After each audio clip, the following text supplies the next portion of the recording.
What's up, everybody? We have M.O.T with us. As you can see, my name is Holden Stephan Roy, and this is Bridge the Gap, the show where we take interesting people such as yourself, Mr. M.O.T, and we walk through the story of your life, learn who you are a bit better, and extract some knowledge nuggets along the way. And with that, can you just let us know, because we're going to start this right, I got a whole opening question and shit.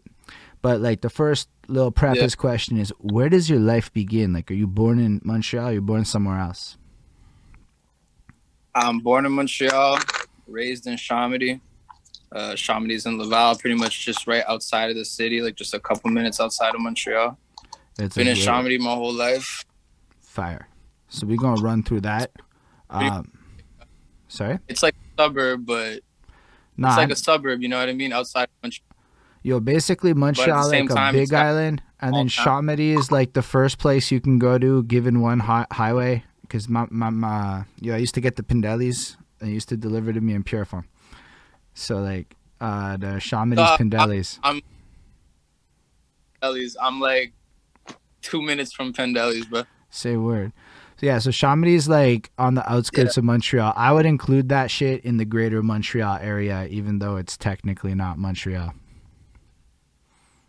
And you can take one bus. Like, you take the 144 and you go straight from Chomedy to Cover 2, like, in 15 minutes.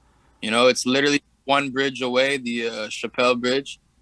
And that's it.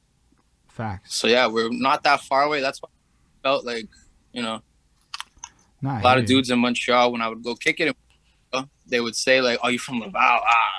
You know, like, they kind of... There's a stigma to Laval, and I get it because, trust me, I know, I see what's around.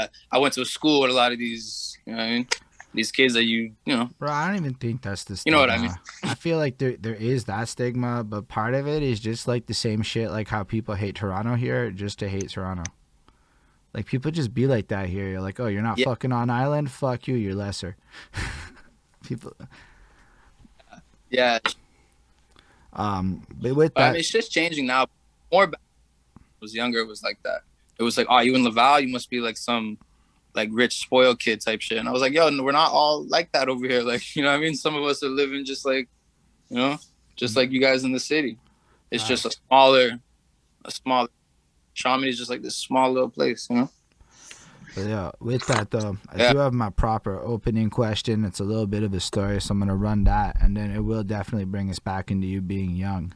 So with that, it starts out with my girlfriend, and she washing the dishes one time, and she's playing that Black Eyed Peas song on her phone. That I got a feeling, ooh. She vibing, she dancing, she doing her thing, and I look at her, and I'm wondering to myself when this song became fucking chores music, because like. This song in particular, if I run it back like 10 years, this middle of the night, like fucking, you drunk, everybody turning up, it's a super good vibe. A decade goes by, we all get a little bit older. Now motherfuckers be washing dishes to this song, they be working out to this song. And it was wild to me how much that changed, because it's like, it's a song. The song don't change, it's just we change. And so I thought about that and how it kind of ties into like, you know, just musical journeys and all that shit. Like, you got these little ones right now, 20 out there running around listening to whatever, and they don't know that they're gonna wash dishes to that shit one day. They don't know that when I hear their party music, I start washing dishes to that shit immediately type thing. But it also made me think about interviews and time and the journeys that we all go on, and how like, yo, if you run a lot of these interviews and a lot of people, they always start at this like adolescent phase. I started writing raps when I was this, or I got into hip hop at this point, or I started, and it's like all of that's a part of the journey and it should be talked about, don't get me wrong, but it's definitely never the start of it, right? Because most of us don't really have control over the music and the sounds of things in our lives at the beginning. That's something that kind of comes later on. Yeah.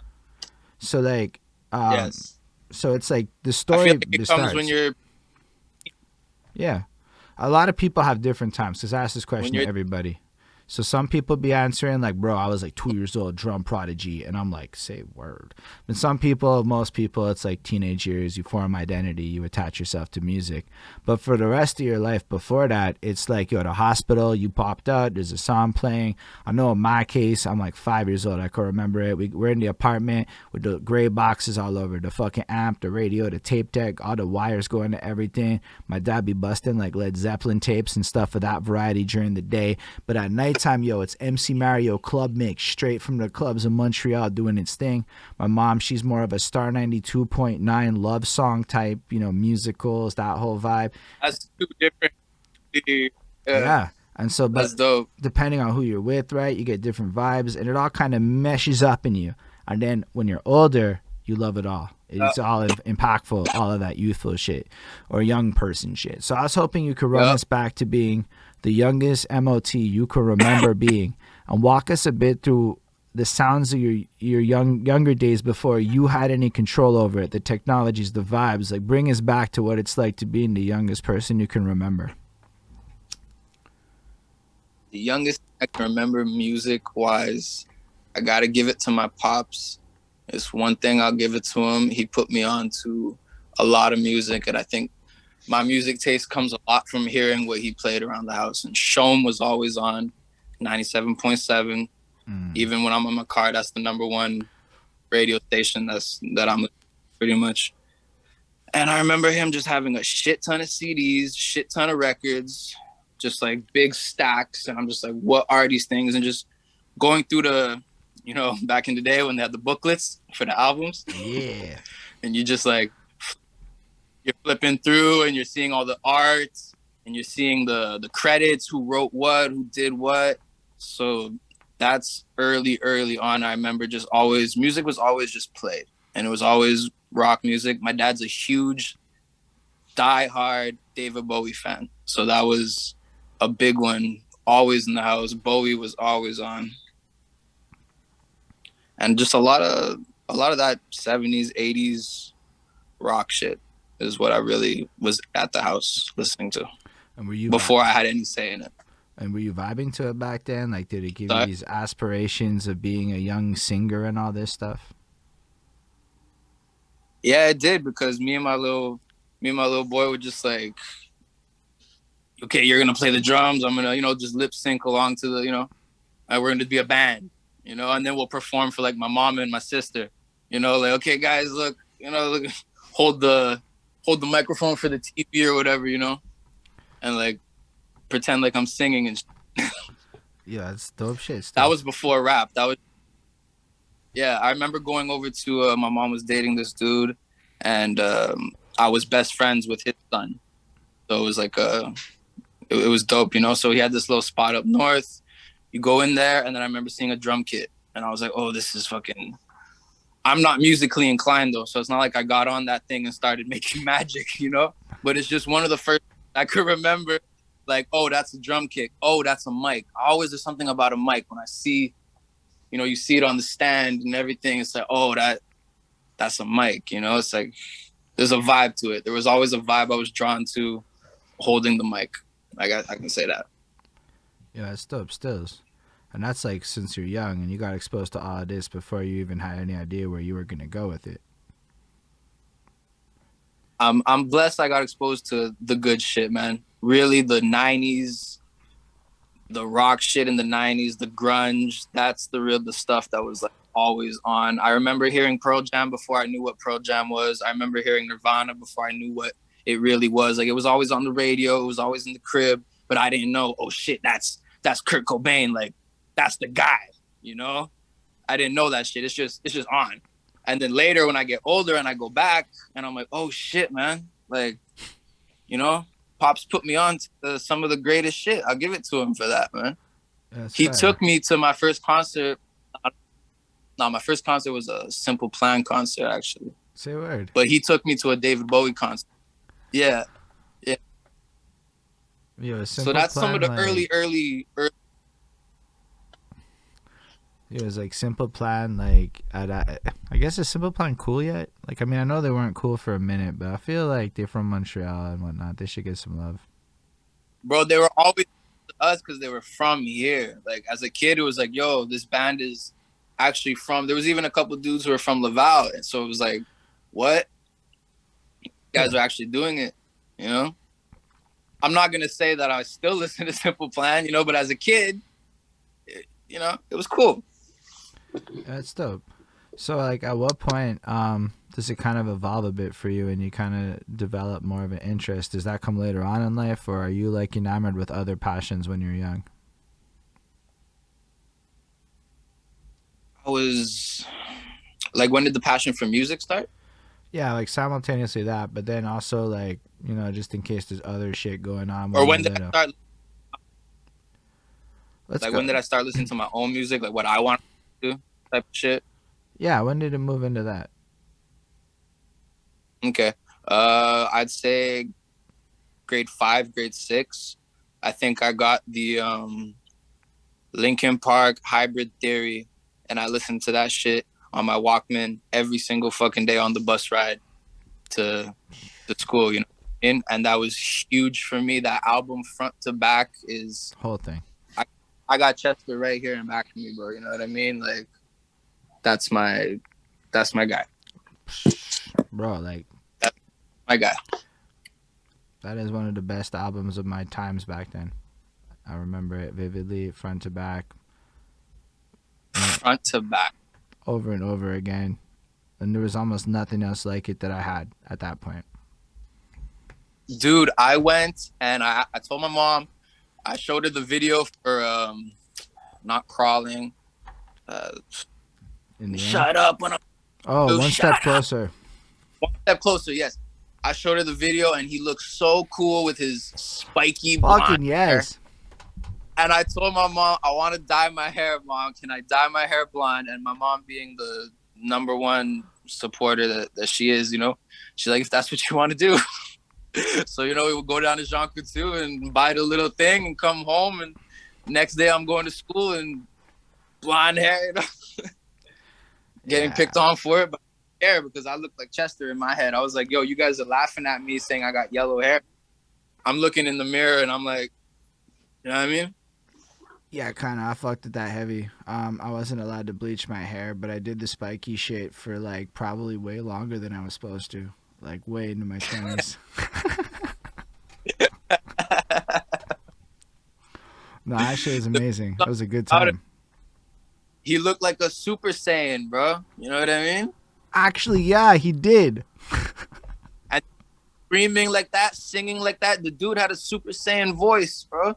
It was so captivating. And then I remember watching Scorpion King, because I was huge into wrestling, so I was a huge fan of The Rock. So when he started doing movies, Scorpion King was huge when that came out. And I remember the main like song to the movie was Godsmack, I Stand Alone.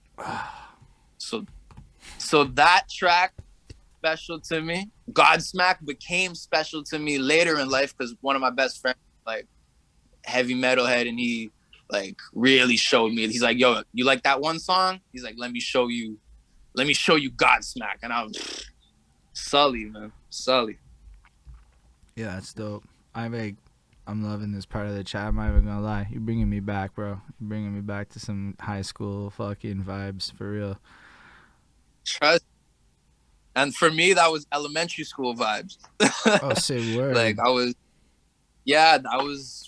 probably like grade 6, grade 5, like listening to that stuff. Seether, when Seether first came out, I remember listening to them. And obviously Metallica, and you know, the stuff that you hear on the radio, whatever was on Chom, you know, that's what I was listening to. I was in grade 7, so it wasn't even that deep. This shit was all grade 7 for me. Yeah, it's just a couple years difference. It's nothing crazy. Yeah, as I remember listening to Chom, and I remember hearing it was Crawling. It was the music video to Crawling and hearing In the End, and those two things fucked me up. Like, it just changed my fucking... In the End is one of the greatest songs of all time, in my opinion. Like, just... Because you never heard anything like that. You never heard anything like that before. When we heard it, we were like... What is this? I wasn't hip-hop yet, but that was my first, I guess you can call it, hearing him hearing Mike Shinoda rap in Linkin Park was, I guess, my first taste of hearing rap, because I didn't listen to hip hop when I was that age. I used to diss hip hop. I was like, I don't like it because all I saw on TV was, I just wasn't into it. Like, I was just like, yo, rock is what it is, you know? And then, you know, later on, your taste buds change and you get open-minded and you start going through things in life and you hear something and you relate to it. And Eminem changed my whole fucking... I listened to Eminem one time and that was it, bro. It was it. I definitely had heard Eminem before Linkin Park, but with Linkin Park, it was... that's that emo shit. And I understand that emo shit. I did not understand what the fuck Eminem was saying with "I sit back with a pack of zigzags and a bag of his weed." That shit meant nothing to me when I was young. So it was just like words. No, that's cool. It just sounded cool. I was like, what is he doing with these words? Like, to me, it was like, yo. I could relate to what Mike Shinoda was saying since time. Like, that was what really attracted me to him as a rapper, was just the emotional. Like, that's it. He's basically an emo rapper back then. I fucked with it heavy. It was my favorite shit when I was like 12, 13. It was, yeah. Fucking Evanescence. Come on. Oh my gosh. The greatest emo shit. Come on, bro. All of that. Come on, that Evanescence and Seether song. That shit ate everything. I was like, was that a Spider-Man movie? Or it was in that era, but... Or it was... Bro, the Spider-Man movie, I know what you're talking about. That's Nickelback and the lead singer of Seether. That's Hero. Shit. That song... That fucking song made me want to be Spider-Man and a rock star all at the same time. That video hit me as a kid so deep because I'm already such a Spider-Man, such a superhero. Like, that was my everything. You know what I mean? Superheroes. I'm a Marvel, DC fucking geek to the death. Comic books, like, to the death. Like, you know what I mean? So to see it, the music video, you're watching it on Much Music, you know what I mean? And you're like, oh my God, these worlds are together now. You know what I mean? It was crazy. It was crazy dope. Yo, man, I'll fucks with this heavy. I can relate to all of what you're saying here. At this point, are you like just a fan of the music, or do you have aspirations of creating music along this journey? Like when I'm listening to that as a kid? Yeah, like you're getting exposed to all this shit. Like for me, it was like I saw like Eminem and them. I'm like, I want to rap. It wasn't like I really wanted to rap yet. Like it took a couple years to kick in, but like I knew it when I heard that shit. I didn't have any aspirations of making music when I was listening to all this stuff because I was like, I'm not a great singer. And when I hear these dudes doing these crazy, I would always try to sing along and be like, I can't do this shit. You know what I mean? Like, I was like, this isn't, I hadn't found my special thing, what I can do yet. So I was just like, I love this shit. But for me, when I was a kid also, it was like, first I wanted to be a pro skater. That was like, I gotta make it in skating. And then after that, it was like, okay, I'm gonna be a basketball player. That it was always choosing these hard ass fucking things that people are telling me are never gonna happen. Yo, I just gotta interrupt you because Ismail, it looks like he gifted a sub, and that's the money shit on Twitch. So I gotta thanks the man for doing the thing. So shout out Ismail for doing that. That's fire. Respect to him. But with that, so you basically at the point of humility, being a fan, and you got into the skater world. Did Tony Hawk influence you at all with the whole game series? Tony Hawk Underground was my shit. Yes. I'm not gonna say Pro Skater was my shit, but no. Underground, dude, Underground took it to like a level that Pro Skater 2, I can't go back because Underground was just too ill. Like, I wasn't a gaming kid. I never had video games as a kid. Never had really a computer or anything like that. It just wasn't what I was into, and shit was expensive, and that was like luxury type shit, you know? Like, I go over to my friend's house and see they got all these video games and all this shit. I'm like, damn, you know? We just didn't have that. But then at one point, I did have a GameCube. And that GameCube was, you know, life for a little bit. And that's when I got onto the Tony Hawk, the skating, and playing all this NBA Street, NFL Street, and all these dope games. You know what I mean? But Tony Hawk in specific, though, the soundtrack, you know, it introduced me to so much other shit. You know. So what else do you get up to in that high school time? Are you like, do you have other passions that you're driving since music isn't the main thing for you? And when I first got in high school, we're talking like Sec 1, grade 7, I was just trying to play ball. I was just like, that was what I was trying to do. And then, like I said, bro, when I heard Eminem and I was like relating to some shit, and then I remember I was never good at rhyming. You know, when you're in English class and they make you do poems, it's that time of the year. It's like, okay, guys, we're going to write poems. Yes. A lot, yeah. I hated that shit because I was like, as a kid, I couldn't rhyme. I was like, I didn't understand the concept of making words rhyme as a kid. It just didn't, it wasn't clicking. Shit wasn't clicking. But then I got to show respect to my English teacher in secondary 1. I still remember his name, Mr. Strain. And he broke it down in a way. He's like, man, just stop worrying about the rhyme and say what you want to say. And eventually you're going to find the rhymes are going to come naturally. Like the words are going to pop into your head naturally. And there was something about that stuck with me. And I started writing after obviously hearing Eminem and hearing all that stuff. I'm like, yo, let me try to do this, you know? So I go home and write my first like 4 bars. And from there it was like, okay, this is what I want to do, you know? That's dope. So how does it progress? Do you like show people, or do you kind of write on the low, or are you practicing a lot? In the beginning, I definitely don't show anybody. It's like fucking, you know what I mean? You're like hiding it. You're just doing it on your own at home after school or during school, during class. And I had one homie at the time who he would do it too. He's actually the guy who introduced me to really hip hop. He came over and he gave me a CD, like, you know, with all the, like a mix CD back in the day. Yeah. For the kids, I don't know what a fucking mix CD is, you know?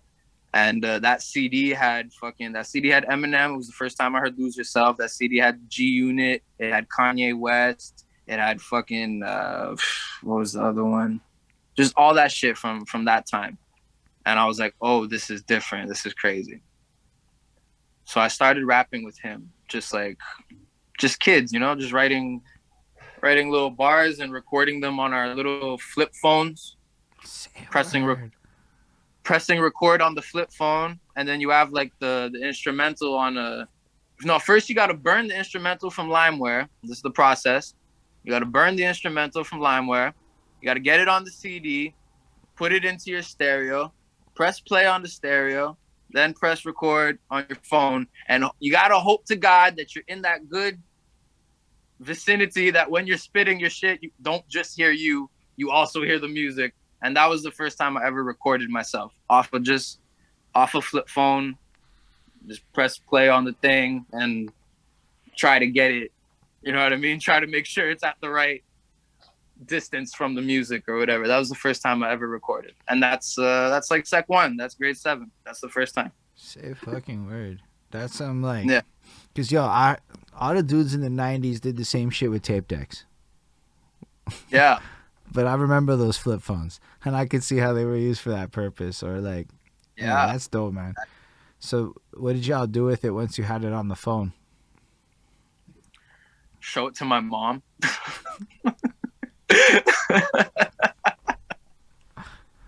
Be like, look at what me and fucking look what we did, you know. And there wasn't really anybody else to show it to at the time. Like I didn't have big circle of friends, wasn't popular in school, so the shit was really to myself. Like it was just on the low. Until one day I met this kid in high school, my homie Azar, and he's like, yo, you should come to my house. And, you know, I have a laptop and I have a little, you know, those mics from the dollar store or whatever, the little computer mics. He's like, yo, come over. I have the laptop, I have the mic, and we could record. And I was like, okay. let's see what happens. And that's when I really started being like, okay, this is what I want to do, because basketball wasn't gonna, you know what I mean, I wasn't going nowhere. Right. Like I was good at ball, but I wasn't taking it 100% seriously, and I just wasn't as good as other dudes who are just naturally gifted, ridiculous athletes. Just wasn't meant to be. I appreciate you, man.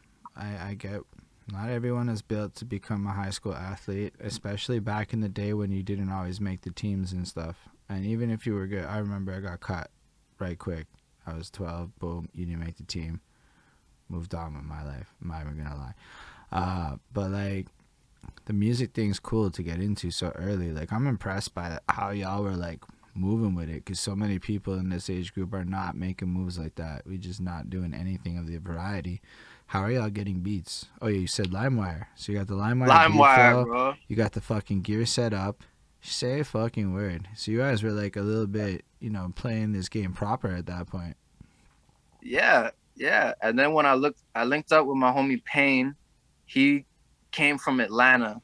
I don't know how, I don't know why, but my homie Payne, my brother, we've been friends since 14 years old, since he ended up in that school. He just popped up in there, moving from the States, and for whatever reason ended up in Laval. And when I linked up with him, I mean, from the other homie who I was recording with, he was like, yo, you should record with him.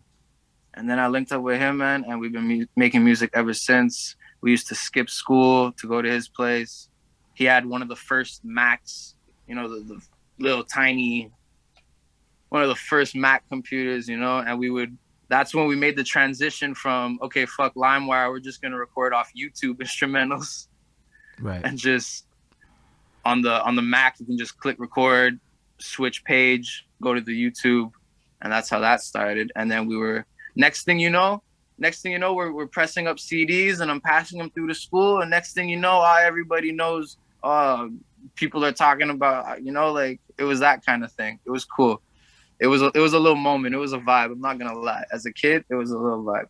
So how were you guys like just grabbing like blank discs and like using the disc burner, all of that stuff, and then like markers on the CD, like boom, boom, boom, the whole thing? That's wild.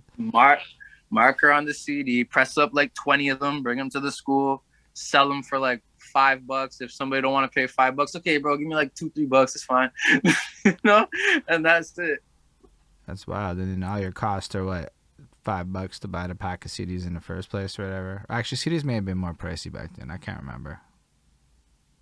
Well, I mean, I remember going to the dollar store and straight up getting it for $1 a CD, Like, I would do it like that sometimes, which would probably not even the smartest way to do it, but I just go buy 10 CDs. They're $10, $11, whatever. Somebody just popped off a comment. Shout out Uja Nightshade. That's how I was living, burning CDs. It was $7.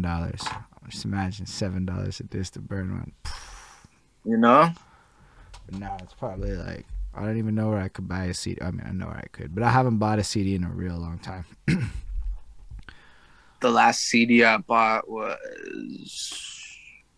I always would buy the albums of like the certain artists that I really, really fucked with. So like every time Eminem dropped an album, I would make sure I go actually cop the album. Until maybe more than a couple of years ago. I'm not gonna front. It's been a long time. I definitely know I was in my early 20s when I last cared about buying CDs, and then I bought a couple at shows. Because something about being at a show, I might actually copy your album and never open it. I've done that before, but I can't remember whose album I bought and never opened it. Because, like, I'm going to go buy your album and then go open Spotify and play it. Like, why am I going to open the album? I'll just keep it as a collector's item in its original packaging and shit. I don't even think nowadays the whole passing out CDs, there's no point in that anymore, man. That shit's really dead, man. I mean, there's an argument to be made that if you can sell them, do it. I know people for sure, but then at that point, you can just sell it on Apple Music. Like, that's a fair point. I would love to. I mean, I would love to go to a show and sell a bunch of CDs, but I don't know if anybody's gonna do that anymore. Everybody's just gonna be like, "Yo, send me your Spotify link. Yo, send me your Apple Music link. nah, I Send don't me your know. YouTube video." There's this whole sect of people, because I had that same sentiment, and I'm like, Oh shit! My bad. really not into physical products anymore, because I want the QR code and shit.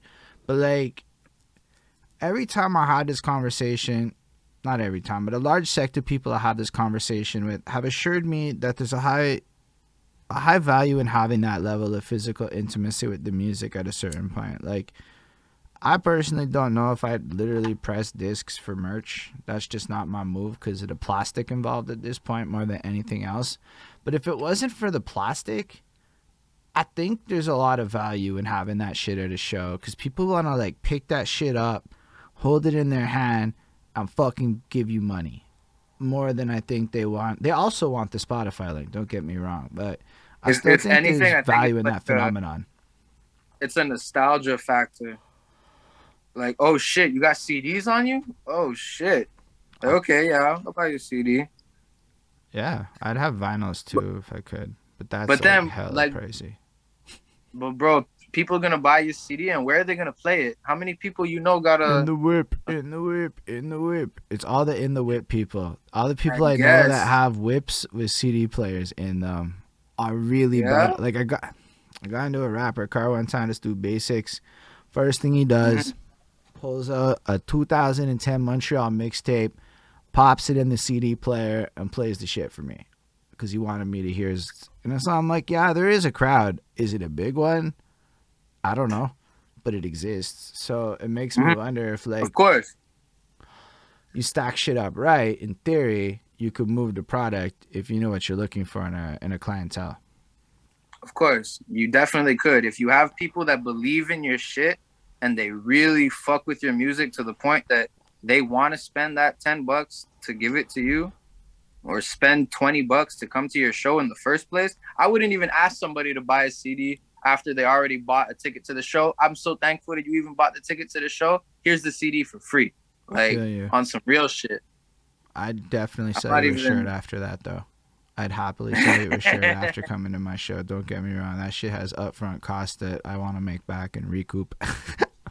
But a For 1-2 sure. shirt can go away for free to the people in the show. But like to me, merch is the move, honestly, outside of discs, because people could get more like innovative with their merch too. Like I seen some, like it don't have to be a T-shirt. That's all I'm trying to say. I got a lot, T-shirts, but like, yo, hit me with that like wallet. Catch me off guard. Maybe I'm in the market for a new merch wallet. You know what I'm saying? merch has become like a way for artists to eat, especially independent artists. Like, you live off your touring, you live off your merch straight up. So like, you're in high school bumping out these little mixtapes. You have your little buzz. Are you performing with that, or is it more the like power of this dude's actually moving some shit? The only performance I did, like my first performance, was like a school lunch performance type shit, like Yeah. performing at school, little talent show, little little things like that. I wasn't getting into no clubs or anything like that at that time.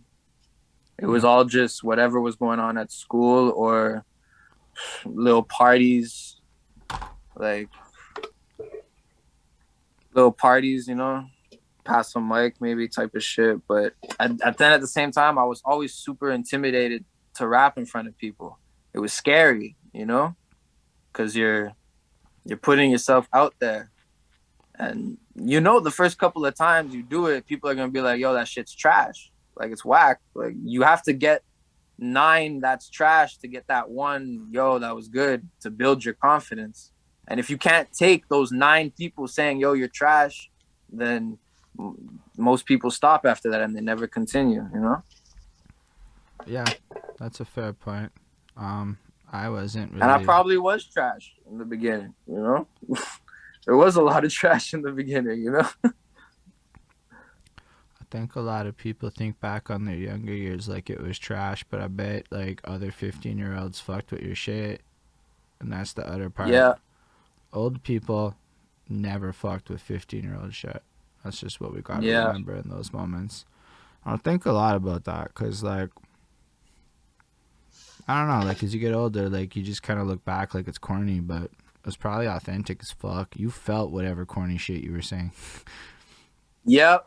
You know, like, I was never a popular kid, like I said, but when I started putting out music, people in school started paying attention and listening, and then... Sorry? What was your original rap name? Oh, God. My first rap name was... Okay, so my real name's Kenny. My first name's Kenneth, whatever, Kenny. My mother's last name is Garcia. So the first rap name was Kenny G. I didn't know about the country singer back then. That's amazing. I appreciate that. And then from there, it went to just Truth. And then I had the whole little AKA. I used to call myself, this is extremely cringy, but I used to call myself Mad Raps. This is how it goes. Yo, one time I had the special child at hotmail.com. I did not keep that fucking shit in SageUp. I let go of that email right quick once I started handing that out to people and I saw the looks on their faces and shit, and I'm like, nope, this is not a good email. Not good at all.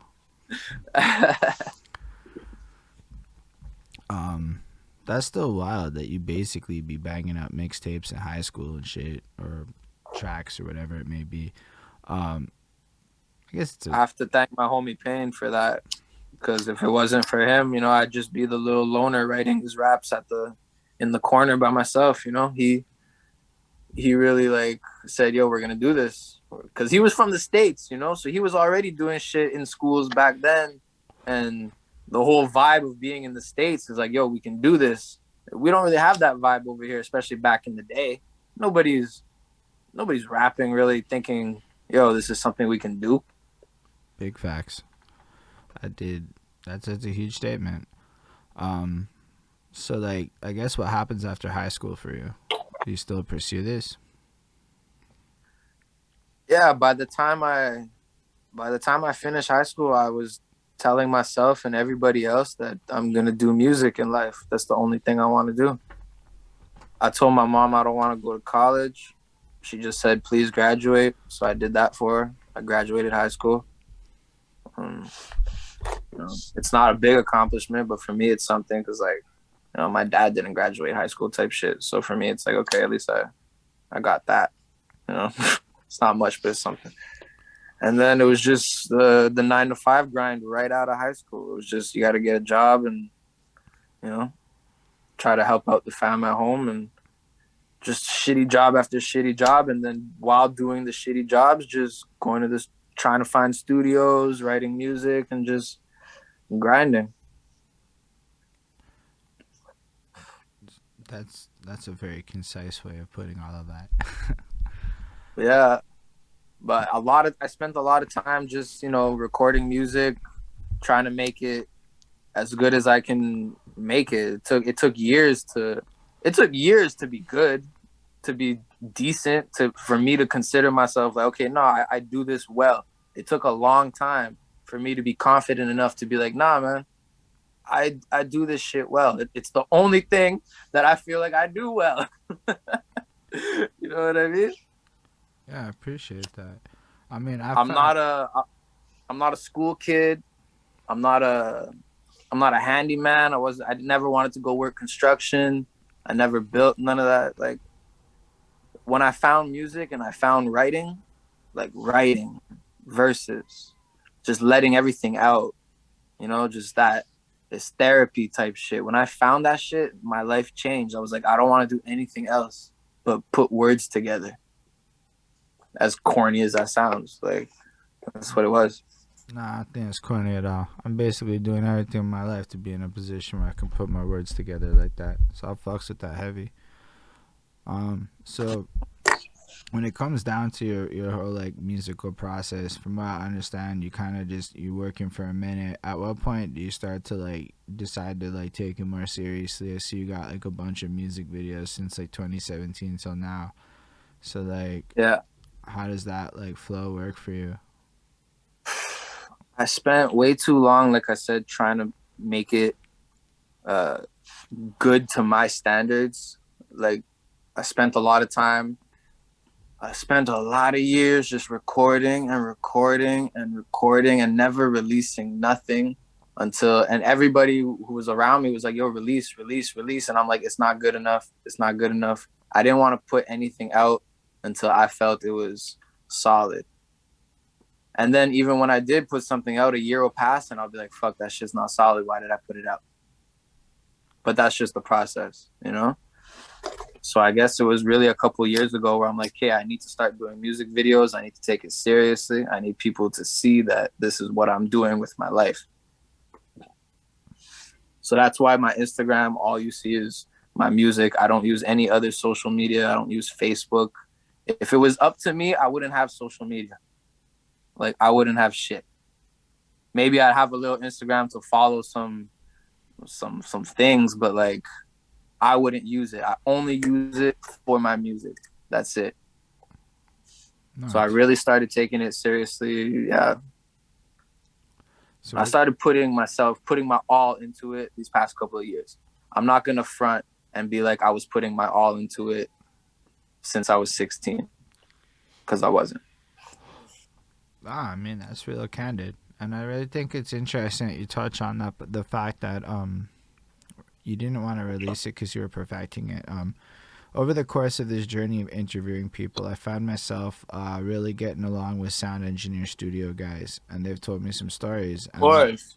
One of the things that drives most of them nuts is like reworking the same tracks over and over again instead of just like artists releasing it. And I've been told that most people that they work with end up never releasing the music. And that was just like the most baffling thing to me. I've never been that guy. If anything, you could argue I should take more time into my shit before releasing it. And I had to learn how to slow the fuck down and not put it out the day I got the mix.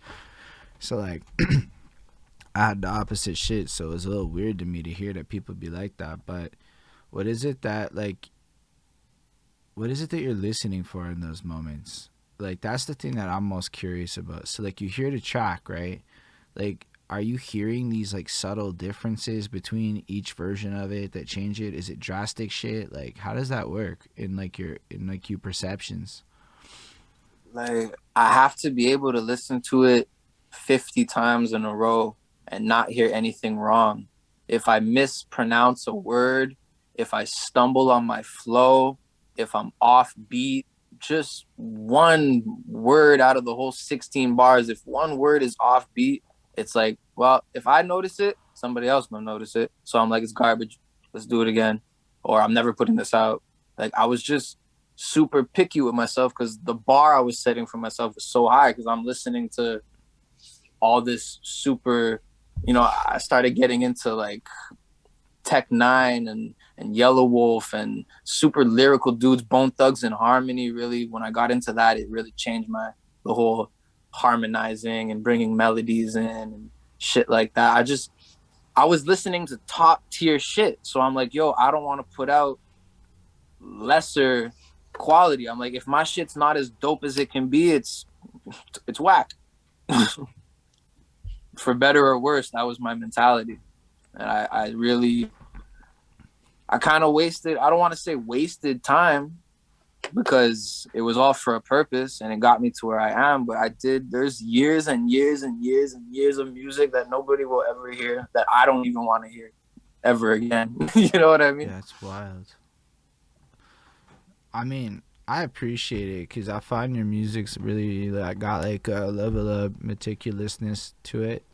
Like I noticed it with your doubling more than anything else. It's like the way you'll like come in like on like the third line and like fade it out real quick. It's just a little like, you really fucking took time to decide exactly where shit needed to be and a lot of nuances on that end of it.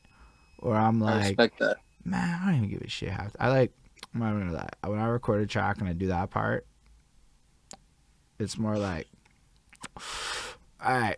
And then I do whatever comes into my head, and as long as I feel like it don't sound like shit, very different metric. If it don't sound like shit, I can roll with this. Because I'm like, in my head, fuck that. The difference between me and X-Men's is a budget, not necessarily a skill.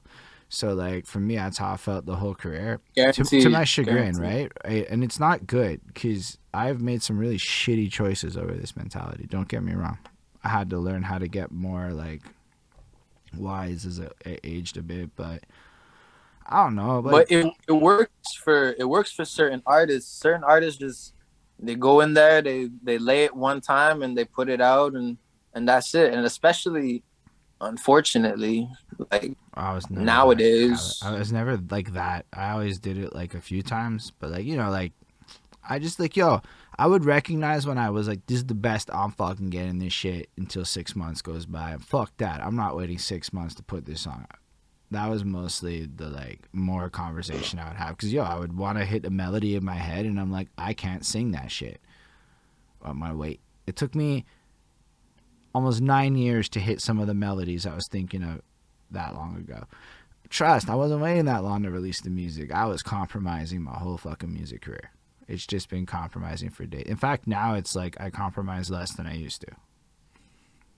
That's good. Everybody has their own path, their own way of doing things, their own way of figuring shit out. Like, to each their own, and more power to you. Sometimes I wish I was more like that and I released some shit. I got a lot of when I started getting back into the rock stuff, like new metal stuff, I started blending it with my rap shit. And I have a lot of like rock rap shit that's never gonna get released probably, because it's just, I don't even know where it is anymore. It's at a whole other studio with a whole other engineer, and it's old now, so I'm not gonna put it out. But I went through a lot of different phases of recording, changing my voice. It took so many years for me to find my voice. You know what I mean? Yeah, actually, I do get that a lot. I feel like I try very hard to not be Eminem when I rap. Like, I don't know if that makes sense, but like, I try hard to not be Eminem at this point. And of course. And now I'll hear the nasal flows here and there. I'll hear these things, and I'll be like, "Nah, I did it again." Sometimes not. I feel that. But like, I feel that. Or like somebody heard one of my tracks and is like, bro, you just sound like Eminem. And I'm like, fuck my life. Like, it's like, and it's going to happen probably because, shit, I remember high school was full of that. And the same thing with Tech 9 and all of these separate dudes I got into over the years. It took me a long time to not just like mimic shit. Bro, the whole you sound like Eminem thing is something I battled from day one, because he was my first influence and my main influence when I was younger. So people just always called me a wannabe Eminem. People always just said, you just sound like Eminem, until I started maturing with what I was listening to, and I started branching out, and I started listening to different types of hip hop, different types of shit. Then it's like, okay, there's so much other, no cap. When I started smoking weed in high school, I started listening to different shit. You know what I mean? It just opened up my ears to all this. I started listening to Wiz Khalifa and all this like different types of stuff. Bone Thugs and Harmony hit me heavy. Like, I was like, what is this? I do know. I like that you said that. I didn't smoke weed in high school, so I don't have that memory, but I started a little bit after high school. And music slaps different. It just does. Yeah, it really does. I started listening to Yelawold in high school, my last year of high school.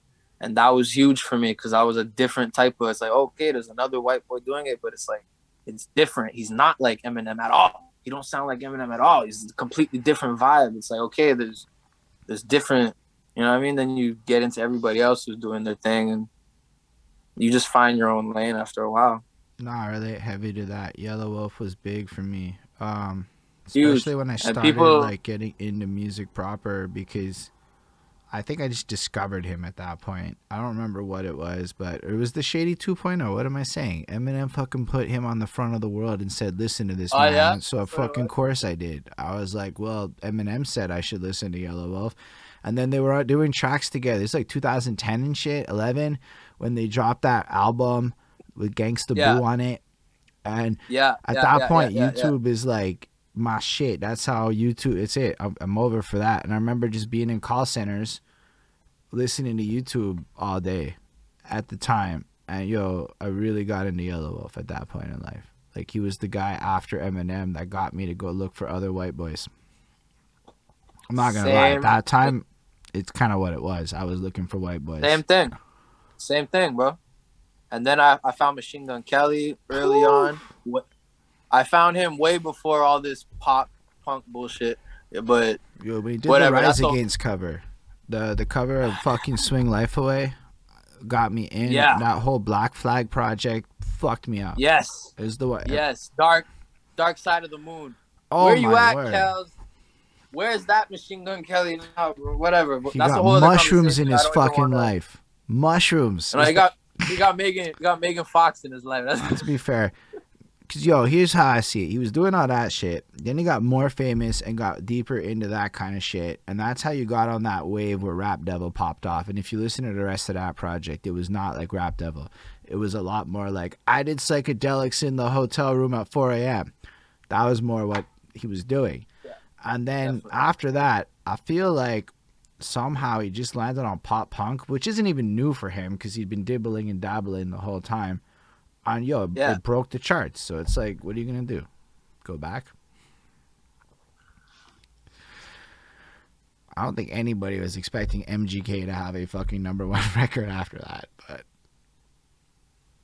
I don't know. I kind of wish it could have been a hip hop album that he went #1 with, because I feel like his hip hop albums were stronger bodies of work than his pop punk album. Like I said, I grew up on rock. I love rock. On the day-to-day, I listen to rock more than I listen to rap. But that pop punk stuff just isn't for me. It's just not my vibe. That's so fair. I get it. The kids like it. This generation like it. Even though I grew up on Simple Plan, I kind of liked it back then. It was I'm a sucker for it. I'm a little sucker. Like, for I wasn't into Blink-182. I wasn't into My Chemical Romance. I wasn't into these bands. Into that shit. I'm not even gonna lie. I was grunge, bro. I love the grunge. Alice in Chains, fucking, you know what I mean? Like, I had to get into that as a grown up. Like, it was more like when I started really getting into music history that I started appreciating a lot more of that side of things. Almost like obsessively now. Now it's like I really appreciate when I hear some fucking obscure music that fucks me up. Like, if it sounds like nothing I've heard before, or it sounds like it's really out there, it delights me. But this is only after I spent years doing album reviews and shit and trying to like understand shit like music theory and like the process that goes into like fucking concept albums and shit like that. And then, but like before that, like some cool shit. Yeah, that's a great example. The Lateralis album or whatever, like that whole shit, like Crazy. The fact that they have a song based on a math principle with like the proper timing to line up to I'm like, what the fuck kind of writing is this? Right? Like that shit trips me out. But before like that, I was straight up singles. It was just like, yo, this single's litty. I'm putting that on my phone. I'm singing along. And then all of a sudden I cared more about like way more of it. Plus I just wanted to listen to shit I related to, empathized with directly, and reinforce my beliefs in the world. Let's be fucking real. That's that 20-year-old shit. It always had to be something I relate to. It couldn't. I found it hard to listen to music that I don't relate to. It's like, okay, yeah, I can listen to it once or twice, but it's not gonna be on. It's not gonna be on repeat. It's not gonna be getting me through the days. Like, you know, like I loved 50 Cent, loved the G Unit shit and the you know, but I couldn't relate to it. I wasn't out there dropping bodies like 50 and fucking, you know, I wasn't living that life as a kid. Yeah. So it's like I couldn't relate to that shit. But when Eminem talks about being a poor white kid, it's like, okay, I get that. When he talks about the home troubles and shit like that, it's like, okay, I get that. You know what I mean? So I get what you mean a lot, actually. I remember landing on Sage Francis around 2010-ish, and this dude's just like a chunky white dude with a beard that spits philosophy and shit. I'm like, what the fuck? That's the new that guy was a huge impact on me once upon a time, because like I hadn't seen anybody come like smart, like unapologetically. I'm a nerd rap as levels of how it came off, like political commentary, bars, and real protest movement, mixtape series shit. I mean, he stopped when he got older, because fair enough, you get older. His last album was like Star Trek-y in vibe, I think. I didn't really end up listening to it just on how life evolved. Sometimes like you want to listen to shit now, and it's like, bro, it's like the list of shit I want to get to is too big. But back then, man, he was writing this shit where it was like, I hadn't ever really seen anybody write experiences I felt I could relate to. So like specifically down to some of the more self-esteemy shit this dude was going through with his music. Whereas an adult, I found myself even like, yo, say a word, I get where you're coming from. So it's like, yeah, and then like that was it at that point, because I don't know. Then it was a lot of Hobsons and shit, and Hobson was big at one point for me. I listened to a lot of that Raw album, the Illmind of Hobson 5. I think like Illmind of Hobson 5 was too impactful, if anything. Yeah, Hobson in the beginning was, and you saw the Eminem influence in him so much, but he did it in a different way, in his own way, and it was so dope. I was like, yo, this is dope. And it was when I started to feel like lyrics were coming back, because for a long time it was rough. It was rough. Yeah, I feel like that's an interesting point, because I felt that way for the longest time, and then I got older and liked all the shit I hated on. So now I'm like pro Lil Wayne, and back then I was not pro Lil Wayne. I had to like understand a lot of what they did. I understand what they do Wayne, now. But it's a certain Wayne. You know what I mean? There's a certain Wayne that I'm pro Wayne, because he's one of the dopest metaphor guys. Flow, his delivery, so Carter 2, everything before that, like crazy. The Joel Santana mixtapes with him, I Can't Feel My Face, crazy shit. Yeah, I even like some of the other shit. I just kind of got old and started liking everything more. And I'm like, you know what? Sometimes I just want to vibe out to some dumb shit. And, honestly, Lil Wayne's vibes are pretty incredible. I think the vibe matters a lot more to me than I ever did. Lil Wayne is the reason for a whole generation of... He started a sound, you know what I mean? Yeah, he had a huge impact. I'm surprised at how few people bring him up in like their GOAT top 5s. I know like a lot of people do, but I feel like he's not brought up enough for the actual impact I feel he's had.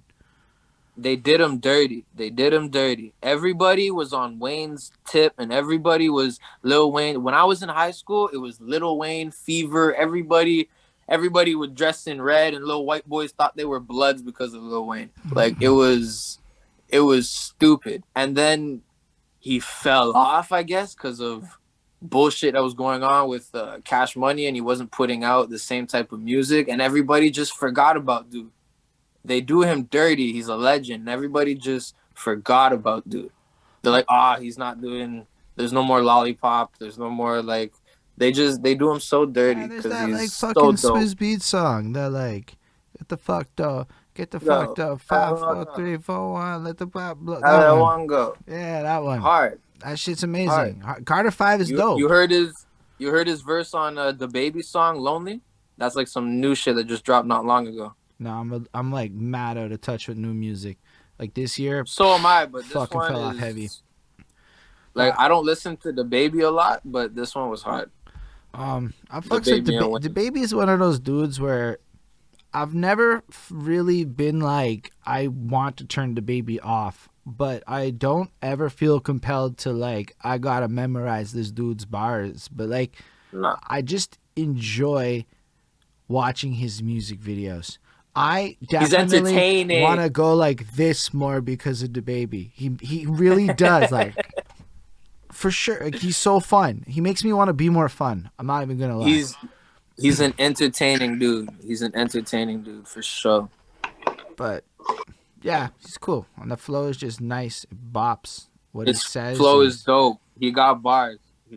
He spits. Like, he really spits. He's not just out there mumbling, doing auto-tune stuff. Like, he's spitting. I fuck with him.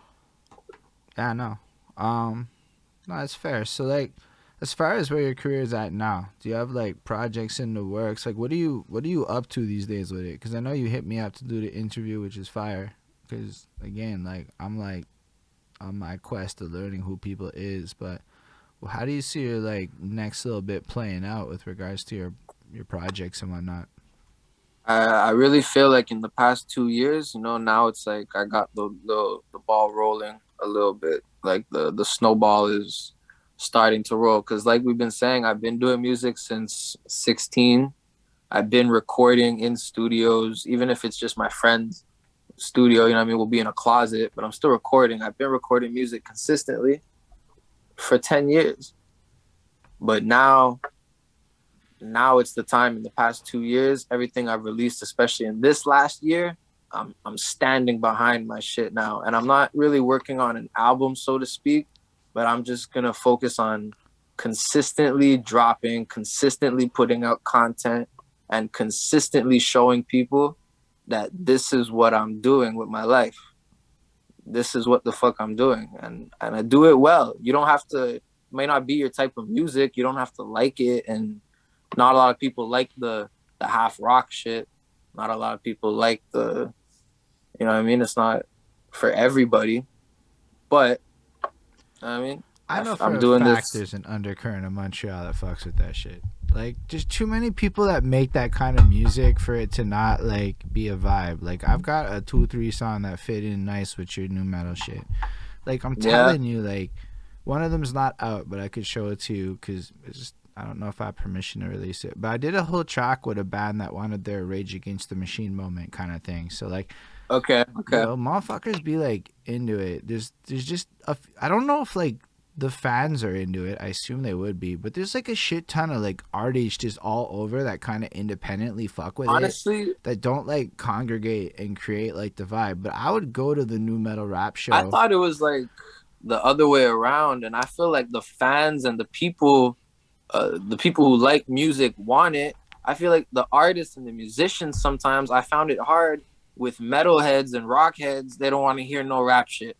They're like, oh, if you're gonna do a song with me, I don't wanna hear no rap shit. And then you got the hip hop heads that don't want to hear no rock shit. Like, some dudes are too stuck into their little box, into their little genre, and they don't want to do nothing else.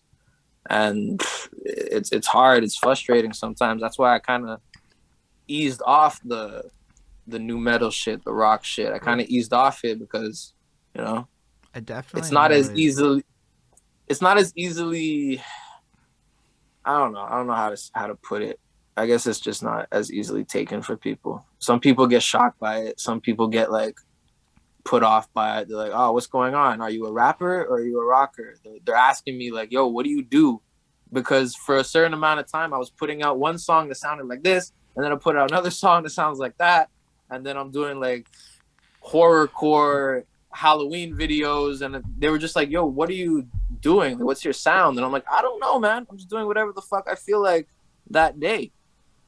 Yo, it's wild to me. It's like I'll talk to like 20-year-olds and shit that be like playing the game more like they're deliberately doing what you just described is where I was going with that. Because, yo, so if you drop like a singing song and then you follow it up with like a hard track and then you do like this next thing, it creates this vibe where they never know what you're going to do next. They might like it, they might hate it, but they're going to keep checking. And I'm like, oh, like, they're fucking smart. But I'm not even thinking about it like that. That's just like how it happened. I was like, I want to put this out. I want to put this out. I want to put this out. It made me hella curious to go through YouTube in a way where, yo, if it is the same vibe, you just know what you're getting, and I will tune out more than if you are going to create the versatility. But I hear what you're saying about the people wanting to fuck with it, because while I did that one track with that band, it took years to find a band that was willing to work with a rapper. In fact, they'd all say the same shit to me. They'd be like, yo, I love the idea. They don't want it. I love the idea. I love the sound of the shit. I think it would be like really fun. But, you know, my band makes this music, so we can't do that. And individually, each of the musicians would let you come jam with them even. But the branding of the band up until like what, 2016 in my experience, 17 even, wouldn't allow anybody. And it was like, I know I propositioned like 50 bands over the course of 4 years. Any band I would need. I was a slut. I was like, if you were a band, I also did it with DJs, like EDM DJs. I was like, yo, let's do some shit. I had no means to do some shit. I was brave when I didn't know how hard it was to pull off some shit. Man, I had so much of a hard time trying to get just my boys, bandmates to respect my shit. Like, my boy who I do the rock shit with, who you see in the videos for Red Couch, he's playing the guitar with me, and we're going off. He has his own band. He always had his hard rock band.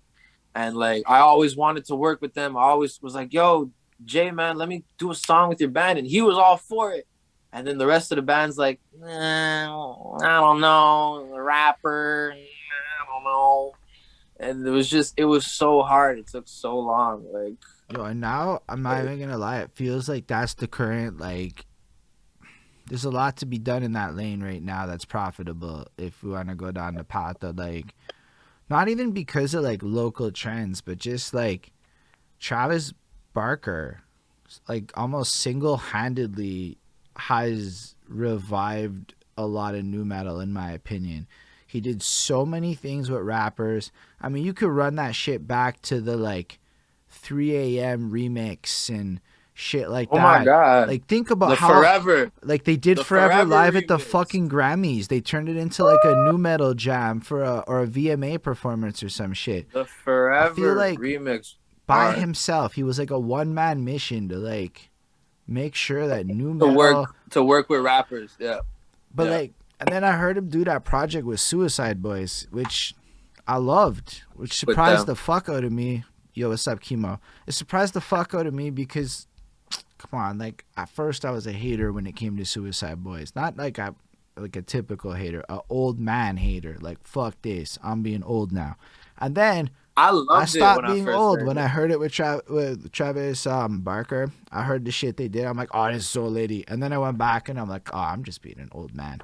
And I have that battle a lot now. Sometimes it's hard for me to get into newer musics and shit. Yo, Suicide Boys, Lil Peep. There was a point in my life where Lil Peep was huge. And R.I.P. to him, a kid gone. He was going to be huge because he was special. Lil Peep is by far one of my faves.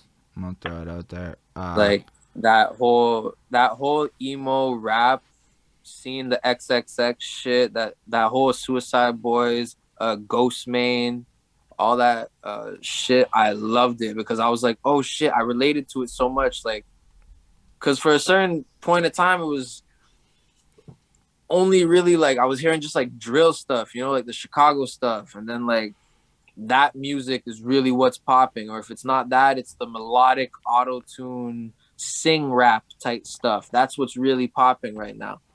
But then I found this whole underground shit of this dark, angry emo rap shit, dudes screaming on 808 beats and shit, and just talking about being depressed as fuck. But it was dope. I fucked with it so much. I had like a whole year of just listening to that shit. Maybe because I was going through my own shit, but it helped. That music really was dope as fuck at that time for me. No, I fucks with it like now. I'm not even gonna lie. Even Ghost to Main, I accidentally jacked his vocal tone. Hard. I didn't know what he sounded like, so you gotta understand. I did this shit without knowing what the fuck he sounded like, and I sent it to a guy, and guy's like, "Oh, he sounds like Ghost to Main," and I'm like, "What's that mean?" So I went and listened to it, and I found out it's rap like Marilyn Manson. But like, yeah, and I'm like, oh, that's cool, because I spent a lot of time doing Marilyn Manson voices. I'm not even gonna lie, I'll fucks with him heavy. Like, this is the new shit, is like, in my opinion, a track that is really test your voice. You gotta do a lot of things with your voice to do This Is the New Shit properly. And he gives you that a lot, I find. So I listen to Ghost Domain and I'm like, say fucking word. We are in a different or that Corpse guy. His voice is so cool. I've heard a couple. I've heard a couple of his things. There's a lot of.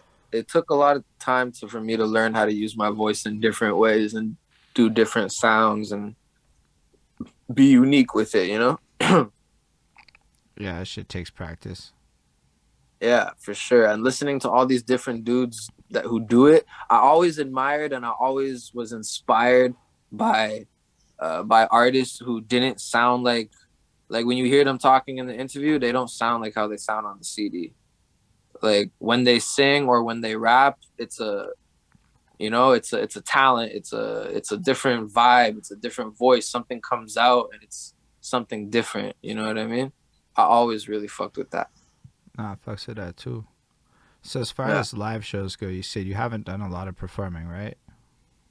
I haven't, man. I've done my little club things, little small dive bars, little shows for 20 people. I've done my little things, 50 people, just small things, just small little bars in Montreal and little parties. But I can't say that I've done any big shows or anything significant like that. That's fair. It is definitely complicated to find your way into significant things in this area. It's not impossible. Yeah. I've spent a lot of time trying to figure out how this all works, so I realized a lot of things I was doing sillily.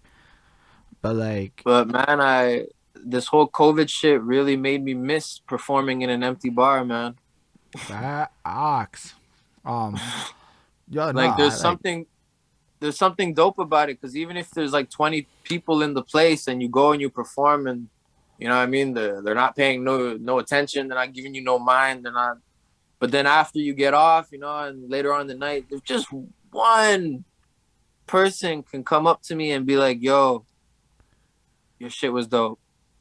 Then for me, my night is a success, and I go home so amped and I go home so hyped, and I'm like, I did it, It's a success for me. That's a W for me. Facts. I mean, yeah, it's definitely complicated to do live stuff here. Not impossible. This the bigger circuit, but the smaller circuit's definitely there. Honestly, I just rented an amp and went to the park and started effectively organizing a show up. I always wanted to do that, dude. For real, you did that? I always wanted to do that shit. There's a fucking store. I forget the name. Bunny or somebody can put it in the chat. Either way, I can tell you after. It's by Laval was one of the options. The motherfucker's fucking $50 a month. It's got a Bluetooth input and 2 mic inputs.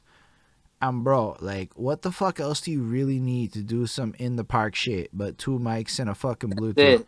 It's Long and McQuaid. Especially nowadays. And so Long and McQuaid? Yeah, that shit's up in fucking Laval. I know for a fact there. Yeah, I know Long and McQuaid, man. My boy always be stealing guitar jacks from there. That's fair, but they got the amp shits, right? And for $50 a month, man, I was like, oh, it's that affordable? That was a moment for me, because I only figured this out September. So you can see it's pretty late in the summer season to discover that the amp in the park thing is a viable project. But it starts getting cold then. Yeah. But that type of shit's I always wanted to do that. I always wanted to throw a show in a park. That would be so dope. As long as you don't charge money, at least in Montreal, it's legal. You don't need a permit. Yo, speaking of shows, man, I got one in November. Fucking shout out. Do you know Jay Noir? I've heard the name. Yeah, I believe. Yeah, was he not on the Hustle podcast? He might have been. I don't know. Yeah, he was. Yeah. That's where I know the name.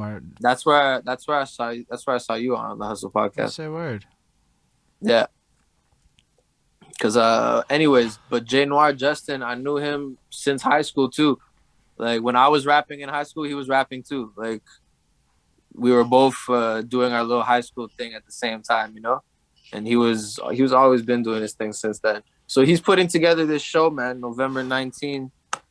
It's private venue, secret location type shit. Is that how we're moving now? That's the future. I get it. Yo, if you want to come through, my guy, it's in Chomedy. Come through, bro. It's going to be blessed. It's going to be a blessed night. I'm trying to turn up with everybody who supports. I'm trying to meet people who I haven't met before, people from Instagram who have been supporting me and shit. I'm trying to tell everybody to pull up. And all I can say is now it's a possible thing, but I'm going to New York next week, so you definitely got to remind me when I'm back from New York, because I got you. Because I think I might forget that shit. There's a lot of excitement in my near future. That's blessed. That's blessed. Cheers to that. That's blessed. Yeah, I'm tripping, honestly. The more I say it out loud and I realize it's like in a week I'm in the Bronx, get the fuck out of here. I've never been in New York before. It trips me to fuck out. I always wanted to go to New York, man. Watching Spider-Man. I always wanted to go to New York. Yeah, that's facts. There's a lot of movies and shit out there, the more I think about it. Of course. Nah, there's countless movies. But me as a kid, just watching those Spider-Man movies, watching him swing through New York City, I'm like, man, I want to see that city. Like, I want to see Times Square in real life type shit. But I didn't do much traveling, just wasn't. I haven't got there yet. Nah, I appreciate that. That's why we gotta, to me, the vision is to almost help bridge gaps towards creating an ecosystem that gets a lot of us traveling for dollars. As long as we can monetize it, that's the plan for me. Like, even this New York trip, as long as I film a bunch of content and lose money, I gain like $5 off the AdSense, we can declare the trip, is basically what my accountant told me. Okay. Because it's legit. Like, no, I'm gonna vlog. It's part of the plans. It's less vacation-y, but it makes a trip. It makes it more like, yo, what if I can get like a fucking video at like 10,000? It makes me like 5K. Like, what if just some random viral shit happens? I don't mean it like it's the plan, but that would totally pay for another motherfucking trip. What more can you ask for at that point? Like, that's a W.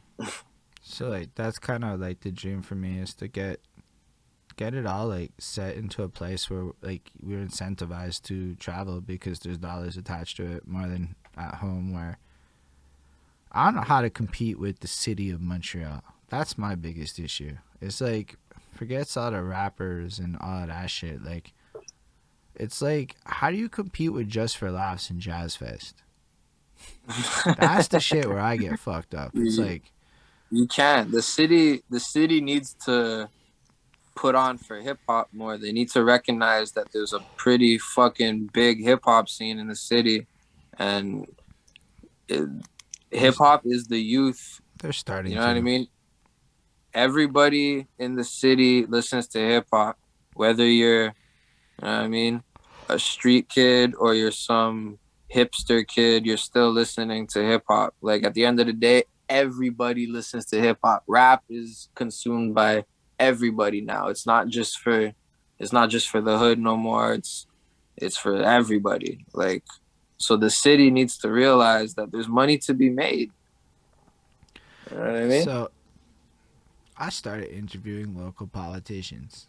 Why? Because I didn't know who to vote for, and I'm kind of like, let's run it like that. This is what I do. Figured I'd try it. The youngest person running, for the most part, up at who was elected, was like fucking 33. So average age. That's a good age though. No, but the average age is like 58 or some shit like guaranteed, that. Yeah. So yeah, like, for sure. If all the elected officials be that old, that is above the average age of a hip hop consumer or cognizant caring of it, I would argue. I feel like more young people getting involved in local politics. I know it's corny and nobody wants to hear me go on about this, but it is what it is, y'all. Would like have an impact. I say that a little pointedly because I got kind of jaded and bored with local politicians. Not so much the politics, I don't know. but the politicians, the whole everything. It's just not me. It's not like, it doesn't speak to me. So I'm like, okay, there's gotta be a way to spice this shit up. Dude. Bro, it's there's nothing to it, okay? It's a bunch of people like you and me campaigning for like votes the way we campaign for views, and then they get in and they go to like fucking meetings and there's no real mandate, so they don't really have to do anything for 4 years. And like, I mean, yeah, there's a council and they argue at the council, and then there's negotiations. It's literally like everything a rapper does, only with city shit. So like, honestly, rappers would get it more if people translated it better. Well, yo, if you think about it, when you're pushing your music, you know, you're politicking, you know what I mean? You're getting out there, you're in front of people you've never seen before, and you're trying to get your message across. You're trying to get people to vote for you. Like, you're trying to get people to believe what you're saying and shit, you know? But like, the politicians all kept saying the same shit to me. Bro, I don't want to be a public figure like that. And I'm like, huh? That's cap. But they're like local politicians. You got to understand. We're talking like Joe, who got mad at the city and organized petitions, and then 5 years later is now been encouraged by his peers to finally run, and he isn't really trained to handle trolls. I feel like everybody who gets into politics, you aspire to, you know, you want to be there for a reason. Yeah, but otherwise, what the fuck are you in it for? Like, yo, I'm telling you, I talked to a couple of these people, and they just feel a sense of civic duty. Like, I don't know how else to put it. Like, they want to make the change. Yeah, and they are not prepared for trolls on Facebook, like, at all. They are not prepared for social media. And I'm like, okay, say word. Maybe there's a different skill set required to run for office. Like, I don't know. Maybe nowadays, for sure. Who knows? Nowadays, for sure. Yeah. No, that's fair enough. Would you? I don't know, man. I don't know shit about politics, so I never speak on it because I really am not educated on it. I plead ignorance. Excuse my ignorance. I do not know shit about it. Let me ask you like a sincere question. What the fuck would make you care? Like, what would make you want to like learn more about it? If there was like a thing that somebody could do that would make it more enticing. If I started to see that politicians actually make a fucking difference.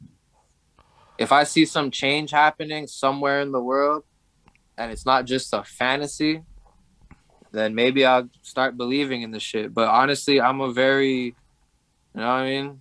Yeah. The government's the biggest gang type shit, you know? Nah, I hear you. I talked to like I believe that people have good intentions when they get into politics sometimes, and they want to change the world, but you give them a couple years, then you realize who really runs the world, and you realize that you're fighting an uphill battle that you're never gonna be able to win, man. Because the people who run this world, they don't want good people to be in power. They don't want good-hearted people to be in power. Even to that end. So all the good-hearted people end up either getting capped or getting canceled nowadays, or, you know what I mean, never getting the votes that they deserve. They'll never make it. I don't know. A lot of it just seems weird. I learned how the system of Montreal shit worked a bit more. I don't know if Laval's the same, because Laval's smaller, to be honest, and I think it's separate. I didn't even know it was separate until recently. I couldn't tell you. But like, Montreal's wildly, like, the shit they talk about, they can't do some of this shit. Like, they just say it. And I'm like, we all know you're gonna go in and like, they talk about the budget and NDG, because NDG Côte des Neiges is a weird place. It should be two separate places, one being NDG and one being Côte des Neiges. But my best understanding is because they want to get more French shit to dilute this English vote, they combine these two places together, is the best understanding I have. Either way, we have 170,000 people up in this fucking section of town, and whatever. So what ends up happening is we get less money from Montreal, and the motherfuckers keep talking about the budget, and I'm going, okay, so you get into power and you're gonna go, yo, mayor of Montreal, give me more money, and then the mayor's gonna go, no, and it's over. and you're going to complain all year, and the mayor's going to go, that's nice. And again, ain't shit going to change. And then 4 years are going to go by, and we're going to have good excuses and shit. And I'm sure there's going to be wonderful reasons, and we can vilify this and play on that. But I realized they literally just can't do shit in the big picture. They can do like very small scale shit. So that's well, yo, let's be honest, bro. Like, shit's corrupt, man. Big corrupt. They may want to try to do shit, but there's certain people and powers that be like, nope, not happening. Veto. Because there's like people that don't get voted in. There's just people that are there, that regardless of who you vote for, have influence. And then all the really smart money dudes have no charisma. So like there's a 1-2 guy that like if they got in could probably actually do some weird ass accounting and make some change happen on accounting. Like, yo, you can't argue with this math shit. Then you talk to dude, and dude's got no like charismas and shit. So like they just don't end up being appealing candidates that win over the empathy and joy of the world. And that's the other wild situation. So it made me wonder, like, yo, what if rappers teamed up with boring people and like rep the boring people? But if rappers got into politics, more people would vote. More teenagers care about what the fuck celebrities are saying than what a fucking politician is saying. Like, that's just the world we live in. Remember Vote or Die from like Puff Daddy and like Eminem does Mosh? Yo, and I probably care about U.S. politics because Eminem kept rapping about it more than not, if I'm being real. If rappers hadn't rapped about U.S. politics in the Bush era, why the fuck would I care about it? I guess punk music did it too. I wouldn't say I cared about it, but I definitely knew about it because I don't watch the news or whatever. So I hear Mosh and you hear about George Bush and shit like that. I'm not gonna say I care about it because I don't live there. So it's like, that's fair. And the government over there and U.S. politics, man, I cannot give my energy to that mess. I mean, I appreciate what you're saying. I don't. But that's just me, man. Spend a lot of time on. I mean, I find it baffling how many people can tell me about like specific U.S. senators, but don't know a damn thing about anybody in the Canadian government. That shit's where I get a little baffled. That's 100%. That's 100%. I will know more about a president than I'll know about them. I don't know who the fuck the mayor of Montreal is or the mayor of Laval is. I don't know who's the representative of fucking Chomedy. Like, I don't know. No, I hear you. I didn't. To be fair, I'm not acting like I'm all like saying I knew anything. I only know shit because I started interviewing motherfuckers this summer. Only reason I know shit now, and now I'm passionate about it because now I'm like, yo, apparently people under 40 don't vote, and they don't give a shit about. Okay, so all they care about is homeowners who have kids. So the only people they speak to is homeowners with kids. It's the only like people. That's it. Everybody else is almost like forgotten, and we're good. We just let them all be, which is kind of wild to me. Anyway, this is a big old like tangent. I just get really passionate on this one lately. This is one of the first times I talk about politics. It's usually not something that I talk about with anybody. That's fair, and I appreciate your candidness, man, because I think like you represent how a lot of people feel. Like that is how a lot of people feel. I've heard people say that to me before, and I even to my soul believe parts of what you're saying, especially with the futility of it all. Like I'm not sitting here feeling optimistic on the subject. I don't know, man. I guess they were calling. I was like on that conspiracy theorist vibe before it was popular or whatever. I'm anonymous. I'm an anonymous supporter before people really they just think it's guys wearing a Guy Fawkes mask or whatever. But like I really believe in that type of shit and that vibe. I have it tatted on me. I have the anonymous slogan tatted on me. So like I just call it anti-government or anti what's the word? I can't think of the word right now. Honestly, you can just what I mean. I think libertarian would probably work. No. That's an absence of government. I could be wrong. People who actually know political theory terms don't get mad at me. It's been a quick minute since I dropped this shit. Like V for Vendetta is one of my favorite movies of life. I've seen it countless times. That's, I mean, that's my type of shit. So I have a hard time trusting politicians and listening to government, watching the news, and I can't fuck with. I just try to keep my energy away from that. Too much bullshit. I hear you, man. Honestly.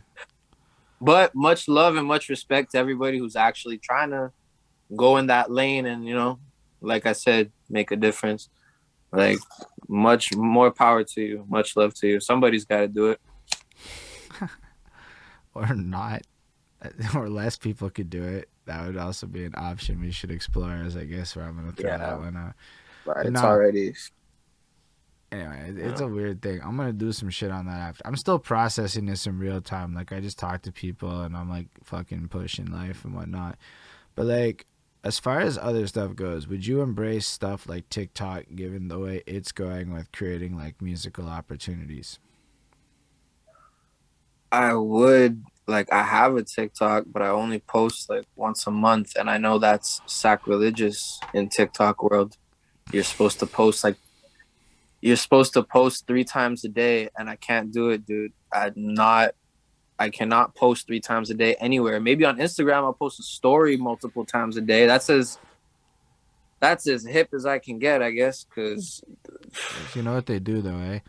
You basically you take a Saturday and you make like 15, 20 like videos, maybe even 30, and you save them in your drafts. And you take like a time just for that. Mm-hmm.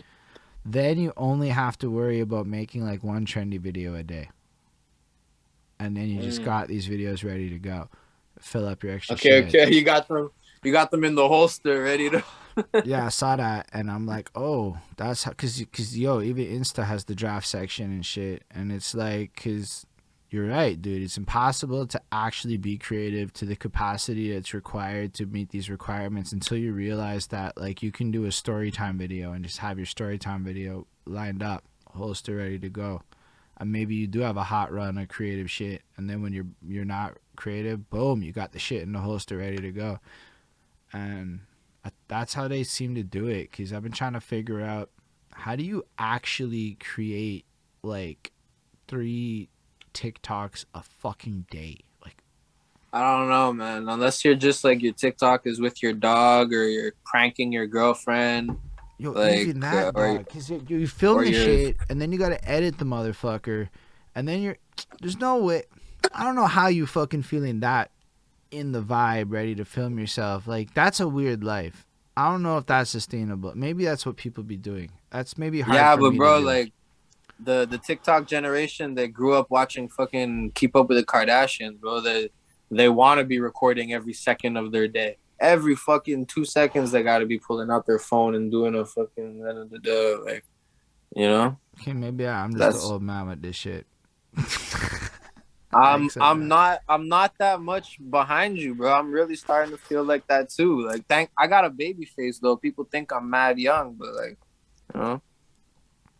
Yeah. But no, I'm happy at it. I feel like that's the future, though, because I realized, let's say you and me, 5 other people go on TikTok and we do, like, ats. We TikTok at each other, you know? Yeah. Like, it creates, like, a vibe. I tested it a bit, but I ran out of steam. I was like, you know what I realized? Hard, like, man. It's not just that. It's going to sound corny, but my hair never really looked good. So, like... I feel like doing the TikTok, and I started looking at my hair after, and I'm like, yo, I don't know if I can get away with this, like, frizzy fucking pop-ups, and you're like, yo, I gotta now, like, did I shave before doing this TikTok? What am I wearing? And I realized I need, like, a new wardrobe now, and I'm like, this is a lot, right? Well, yeah, because TikTok is all about the image and what you're presenting to, you know what I mean? Like, it's all about... Yeah, man, it's just... all of that started, and so I'm like, okay, I'm pausing the TikTok live for a minute. But then somebody told me they opened their TikTok today. They were on their Twitch and they were streaming, and they're like, they saw me rapping because I did some freestyle shits. They were awful. I was trying to do what I called the worst freestyles on TikTok, to be honest with you. Like, I was trying to not be amazing. Okay. Be like, yo, I just woke up in the coffee machine going and fuck it, I fucked up. Okay, we going back at it. The cat's over. Yo, literally just whatever. And I was just trying to because, at the time, I was trying hard to do a lot of other things. So I wanted some outlet to be goofy. And motherfuckers be seeing that shit. Like, they log into TikTok now and, like, they be seeing these videos all this time later. And I'm like, oh, that's not even shitty because they liked it. And I'm like, oh. It was like a love thing. It wasn't like this was whack. So I was like, okay, that's interesting. You never know what's gonna catch. You never know what people are gonna gravitate towards.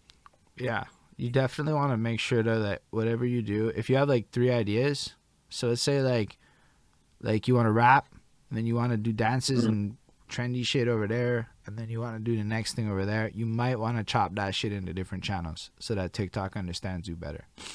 That would be the only thing that's true.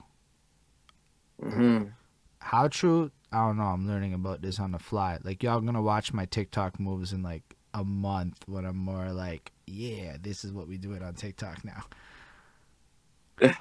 I gotta get into it, man. It's hard. Well, I was just, I saw the fucking one where people were going 3 questions I get, and they're like, do, and they're like just smashing their hands.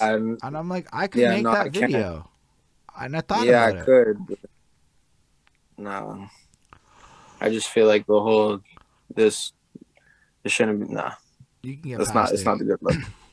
You know what? It wasn't a good look. And then all of a sudden, it's just not it became the all look. It looks like is, yeah, I know, but I don't know. There's also this part of me that like doesn't want to conform to what's popping. I've always been this like, whatever's popular right now, I gotta not do that. So I kind of like fuck myself over and, end up, you know what I mean? Sometimes I'll maybe miss opportunities or whatever because I don't want to, being stubborn or whatever. I would normally agree entirely until I find out how randomly useful TikTok is and how I really might be cutting off my own nose to spite my face. Because, I put off TikTok for a long time. I mean, I'm still at the part where I'm embracing the fact that I have to do this shit like seriously, like consider it. And it's because, honestly, in the time it takes me to do insert thing, I really could, with a plan and like coming into it properly, run 3 TikTok channels and pump out enough content that it's 3 a day and maintain that, and then push all that to my music, and my monthly fucking followers on Spotify would finally go up. And it wouldn't cost me money. I think that's it would the just move. cost me time. Honestly, I am unfortunately that saying yes, that I'm going to do it myself. Like, it's not like I want to do it because it's trendy. I want to do it because TikTok shows people like what you want to see. It's like, if you go on TikTok, it's always dope. Yeah, I know. It pisses me off sometimes. I'll be wasting half an hour of my fucking life and time. I'm just sitting there scrolling, laughing my ass off at TikToks. I'm having a good time. I'm entertained. I'm laughing. I'm with my girl with chillers, laughing at TikToks. But like, at the end of the day, I'm like, fuck, what am I doing? But like, if you can, so I look at it like, if I can find that fan base on TikTok, the one thing I know is those people like my content and want to see more of me. So they're the highest likelihood, I believe, to maybe click on your Insta, maybe click on your next thing. And I don't know, Facebook costs money. YouTube is a huge investment. Facebook dead though. Facebook's like old people, Liddy. If you can get a Facebook, there's like a whole undercurrent of Facebook groups and networks that exist like out of sight on Facebook. But getting into the good ones is hard. But nobody's like no artists. You don't see them posting on their Facebook. Like, I see old guys doing it. Like I know Yeah, but like everybody you follow, all these artists and shit, like you follow them to get a glimpse into their day-to-day life or whatever, and they're posting their stories, they're not posting on Facebook. If anything, they're posting on Instagram, and then it's linked to their Facebook, but like nobody's sitting there on Facebook no more. No, all the Like, old I men have is this, on. I'm telling you, the old fans is on Facebook. yeah, So the like, old fans. Like, I got this boy who keeps telling me, post on Facebook. And I'm like, dude, I got like 40 friends on Facebook, and it's not even my music name. It's like, it's just not the look. Like, Instagram is the only platform that I consistently use and that I consistently get. I have a little, you know what I mean? A little fan base, I guess you can call it. Like, I actually have people that fuck with me. Every time I drop something, is the same people, and it's starting to grow. It's starting to get bigger and bigger. It's coming even outside of Montreal. I got some people in other places, thanks to Instagram and thanks to the internet, you know what I mean, that could find you, you know? that's big facts. I'm not saying Facebook is the hottest place. I'm saying I just happen No, to be I'm part just, of what I call old man English Montreal hip hop Facebook. I don't know how else to put it, but there's at least 400 to 500 of us. And I know this because now I'd be adding people on Facebook, and we have 237 friends in common. So it's probably more like 1,000 of us. But like, yo, my Facebook friends count just keeps going up on like, I don't know, I get like 100 a month now. Jesus Christ. This isn't like page likes. We're not even talking about that. We're just talking about my regular ass Facebook profile. And it just goes up because, and I find it really useful to find anybody above the age of 27. The second I want to find people under the age of 27, I go to the gram. But that like thing is, I find, because I'm 33. I'm about to turn 34. You can tell that I was not on the gram based on what I'm saying. And I didn't know that like young man Montreal is on the gram. And they be doing, the gram and Snapchat. I'm not even on Snapchat. Oh my gosh. Like I found that one out too. People be telling me like, yo, Instagram is where I do my business shit. My friends are on my Snapchat. And I'm like, what? Snapchat's more than titties and porn people? And I found out I was wrong about Snapchat. Like, hella wrong. Like where you, it's like, it's so huge, and it's like where you really talk to your friends. Like, you really talk to your friends on Snapchat. But I don't use Snapchat. It's just what people, you know. For the record, that's what they tell HSR 514 if y'all care. I'm on Snapchat. I don't use Snapchat. I could talk to like maybe 1 or 2 people on Snapchat, because whatever, that's how they choose to talk to me. You know, that's their preferred method of talking to me is through Snapchat. So it's like, okay, I'll talk to you through Snapchat. Yeah, no, I think TikTok is different, because TikTok is where you could end up interacting with famous people. All the people you want to maybe work with might run into you on TikTok, or they'll find the TikTok of you that's getting shared that you're hoping that they find wherever they at. I just got to figure out what is it that I'm supposed to post 3 times a day, because right now all I'm posting is my music videos, little clips from my music videos. So it's like, what else am I supposed to post? Like, for the other 2 times, another clip of another video, or me just I'm gonna do rants studio and music reviews. So I'm gonna do music reviews. I saw mans do it, and I said, because I used to do music reviews, so I'm like, if I can just do it. That's just popping right now. Music reviews, movie reviews. But check it. You just play somebody's fucking track and be like, what's good? M.O.T. reviews. Bloom, bloom, bloom. Fucking love this track. Click the sound. Make your own shit. Fucking 4 on 5. Boom, boom. Love the bass line. Peace. Apparently that's all you have to fucking do on TikTok. To which I said, fuck my life. I tried way too hard in the past. Then you can do shit like tips. Like, yo, let me tell you the top 3 tips for how to blah, blah, blah, blah, blah. And then you do tip 1, but follow for tip 2. Follow for tip 3. And you stretch that shit across multiple fucking videos. And I'm like, I've spent a long time trying to conceive this now. So I'm going to rant. I'm like, say word. I can just say shit for like 45 seconds and say follow for more. Okay. I think I can do this. And then throw in the occasional stupid dance I feel like trying, because there may be a trend I'm down for. Fuck that. I don't know. I don't know what I would post. Like, But now that it's like the green screen and shit, like you can kind of just like, it's kind of turned into you can do a lot less stupid shit. Like you could really take it like in a more serious and like protect your image kind of way. If anything, I would probably go the comedy way and try to post some funny videos. But I gotta get more used to, you know, filming myself on an everyday basis. I'm not really like, this is my first time doing like an interview type shit, like talking to somebody, because I'm every time I gotta do something that's not music related, it's like, oh shit, I start, you know, the anxiety start, it's getting awkward, words start blah, blah, blah, blah, mumbling and blah, blah, blah, and it's like, you know, that's not my forte. But if you give me a mic and it's like, yo, let me play you my song, let me show you my song, then it's good, you know what I mean? I was like, you should totally be podcasting or something, having talked to you this long. Yeah, for real, bro. It's the first time. Like, I'm trying to imagine that we're just at a bar, or you're just here with me and we're just figured it out, smoking, talking, like just chilling. That's the whole thing. That's it. That's the whole magic of this. That's the format. Yeah. That's podcasting.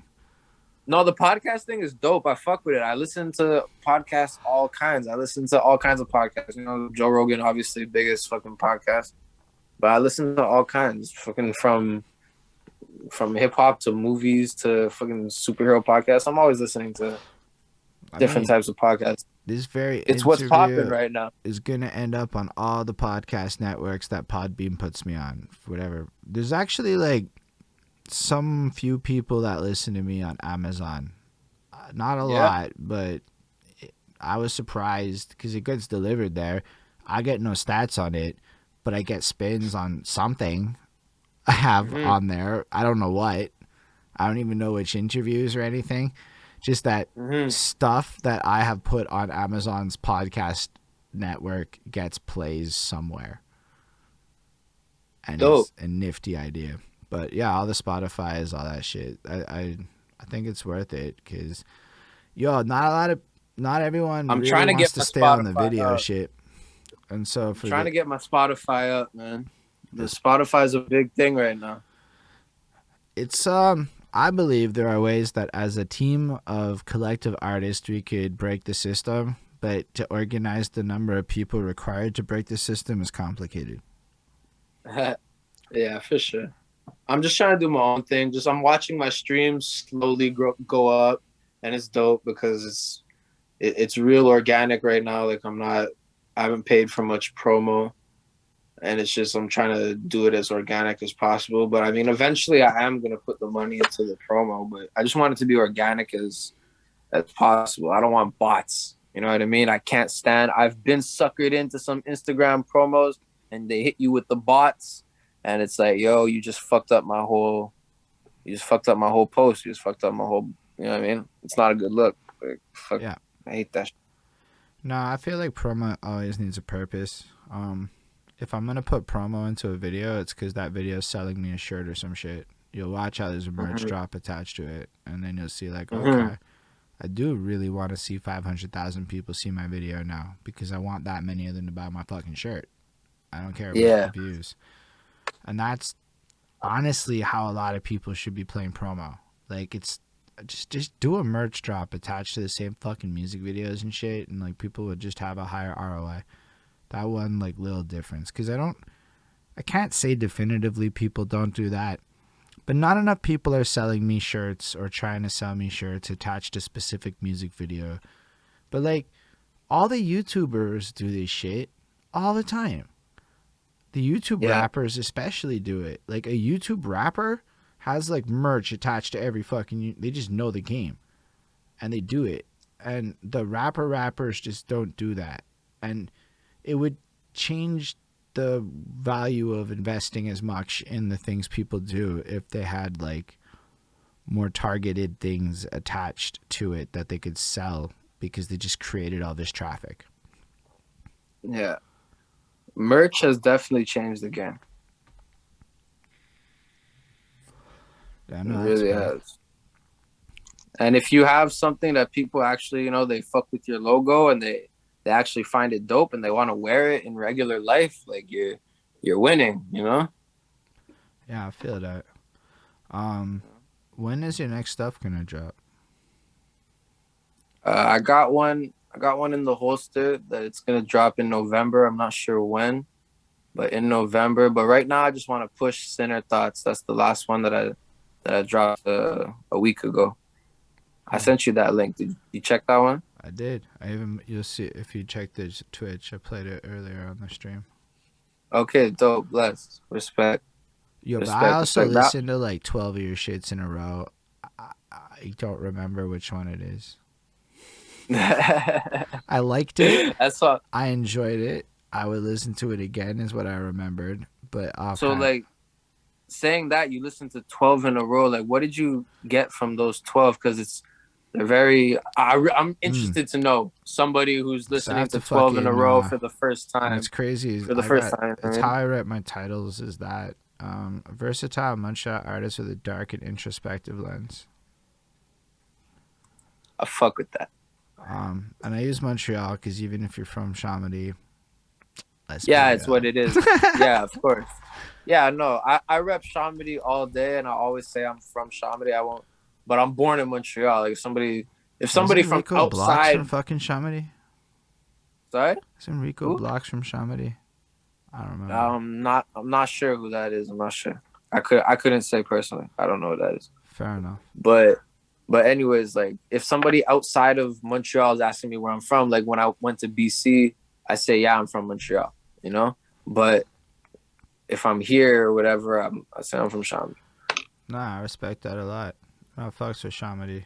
It's, well, I mean, it's just, I had a weird attachment to Chomedy. My dad ended up taking care of an old guy in Chomedy, so I remember going to Morelado's out there, going to Chinoy's out there. Like, just a lot of random, like, you would get off the 13, go up the street where the Pindelli's is at, that little strip mall, go up, like, 2 more blocks, make a left and a right, and do a loop, and you were, like, in that part of town. And I'm like, that's... Say a word. That's, yeah, bro, that's home. For real. That's around the corner, bro. Pindelli's is around the corner. And, like... But, like, I grew up going to, like, the rec, you know? Say a word. Like that was like, more like one time you would go to somebody's birthday party at the Recreative Tech, and that's when we would go up, and you'd discover like, yo, shout out Udra Nightshade for like still sticking with us, and shout out Ismail for sticking. Yo, people still sticking with us. That's what I love about this live shit. There's not like a crazy number, but people do it for like hours, and I'm like, yo, people can't be talking how nobody has attention spans. That's love, because people be doing it, and it's amazing. Yeah, that's love. Yo, back to the rec. I'm super grateful that I got to shoot a video and use it not inside, but like I was just outside of it. It's for a song called Moscow. I put it out last year. I think it's been not last year, the year before. I think it's been 2 years now. And it's, you know, it's just me putting on for Chomedy, because the rec's not there no more, man. They tore that shit down. They did. You know, because that shit was abandoned for years. It was empty for years. But for me, it was really a staple of my childhood and a staple of Chomedy. It was the Olympic Stadium of Chomedy, dude. Like, that's what it was. When you drove through Chomedy, you saw the rec, and you're like, okay, I'm in Chomedy. Like, that's what it was. What about, okay, so how do you feel about shit like Place Belle and the changes going on? Because, like, you in Laval now, as it's evolving into this newer Laval that it used to be, especially now that Montreal be like, Montreal too expensive, let's dip. I mean, it's cool. I actually went to a show in Place Belle, man. I saw Shinedown and Papa Roach in Place Belle. Dope show. I fucks with that. Dope show. But it's cool, man. Bands, big name bands are coming to Place Belle. Like, but the whole thing that they're doing there, and like Centropolis, I remember when they first started making Centropolis, and they really said, yo, this is gonna be downtown Laval, you know? Like, it's dope and it's good, but it's not like a representation of, you know, of my Laval, you know what I mean? A lot of people go to Centropolis and it's, you know, it's popping, you know, you go on the terrace, it's nice, you know, it's a nice vibe. It's cool. I'm just happy that big bands are actually coming to Laval. Like, actual. That's fair. Fucking. I saw the Wu-Tang Clan in Laval. That's fucking dope. The Wu-Tang Clan I didn't even know that. You see, I didn't even know that. That's fucking dope. Not long before COVID, maybe the year before COVID. And that's fucking dope. I don't know if I'd recommend going to a big rap show at Plaspel, to be honest. I don't, unless they fixed their sound tech shits. It wasn't the best. I would stick with The Rock maybe, but it was more just having this ticket that said Wu-Tang Clan, Plaspel, Laval, Quebec. Like it's like even me sitting here, like it's a trip. It's like, wait. So for me, it was like this realization. It doesn't say Montreal. What's going on over here? It's Laval. That's a trip. In. That's a trip for real. And it's dope. I really like Plaspel. To be honest, I really enjoyed my time there. And it's only went there once because a homie had a ticket for a show and he invited me. And it was Shinedown. I'm a huge Shinedown fan. I fuck with Papa Roach, but I went for Shinedown, and it was a dope show. Like, it's not too big of an arena, so like you can still have a vibe where you see them. You know, it's not as intimate as a bar, but it's not the Olympic Stadium. It's not the Bell Center where you're it's pretty fucking close to the Bell Center, in my opinion. Or like being on the floor. On the floor, yeah, but it's a lot smaller than the Bell Center. In general, like the space, it's a lot smaller. Yeah. I meant more but yeah, if you're on the floor, the vibe is the vibe. Yeah, for sure. Like, I don't know if on the floor, I mean, maybe the number of people changes, but I feel like I didn't feel like it was drastically different or noticeable to me in the middle of the stadium. Yeah, for sure. When you're in the middle, you're just, if you're in the pit, it probably looks the same whether you're in a dive bar or in the Olympic Stadium. No, it's a little different. It's like a little like because you see the lights and shit around you. Like there's that vibe of like, especially that's my favorite part of cell phones. I mean, I guess lighters is kind of a vibe too, but when you actually see shit like thousands of lights behind you of people putting their phones up and shit, and you're like, everybody there's got a phone like me. I know it's corny, but like me, and we all doing this shit, and you're like, that's a lot of people.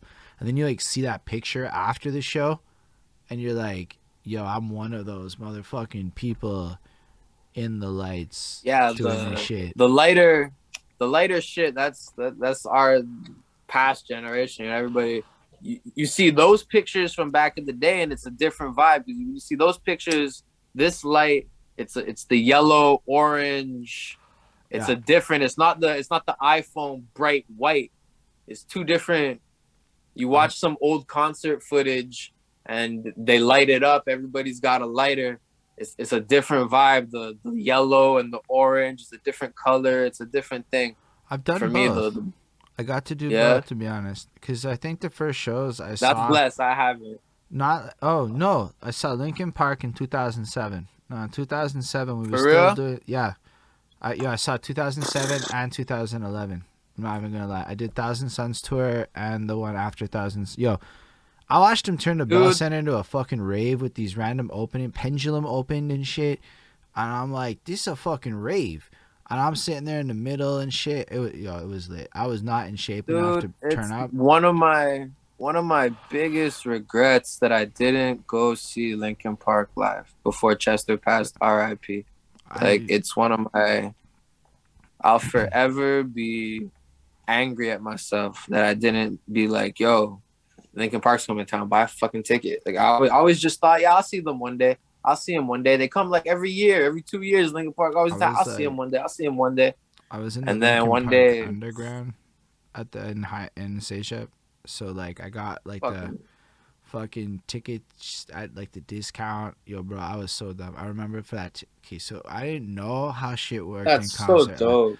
I went to school at like 10 in the morning, got our tickets, and nobody knew that we were going to be waiting around all day needlessly and that we didn't need to get there to like 5 to line up or anything.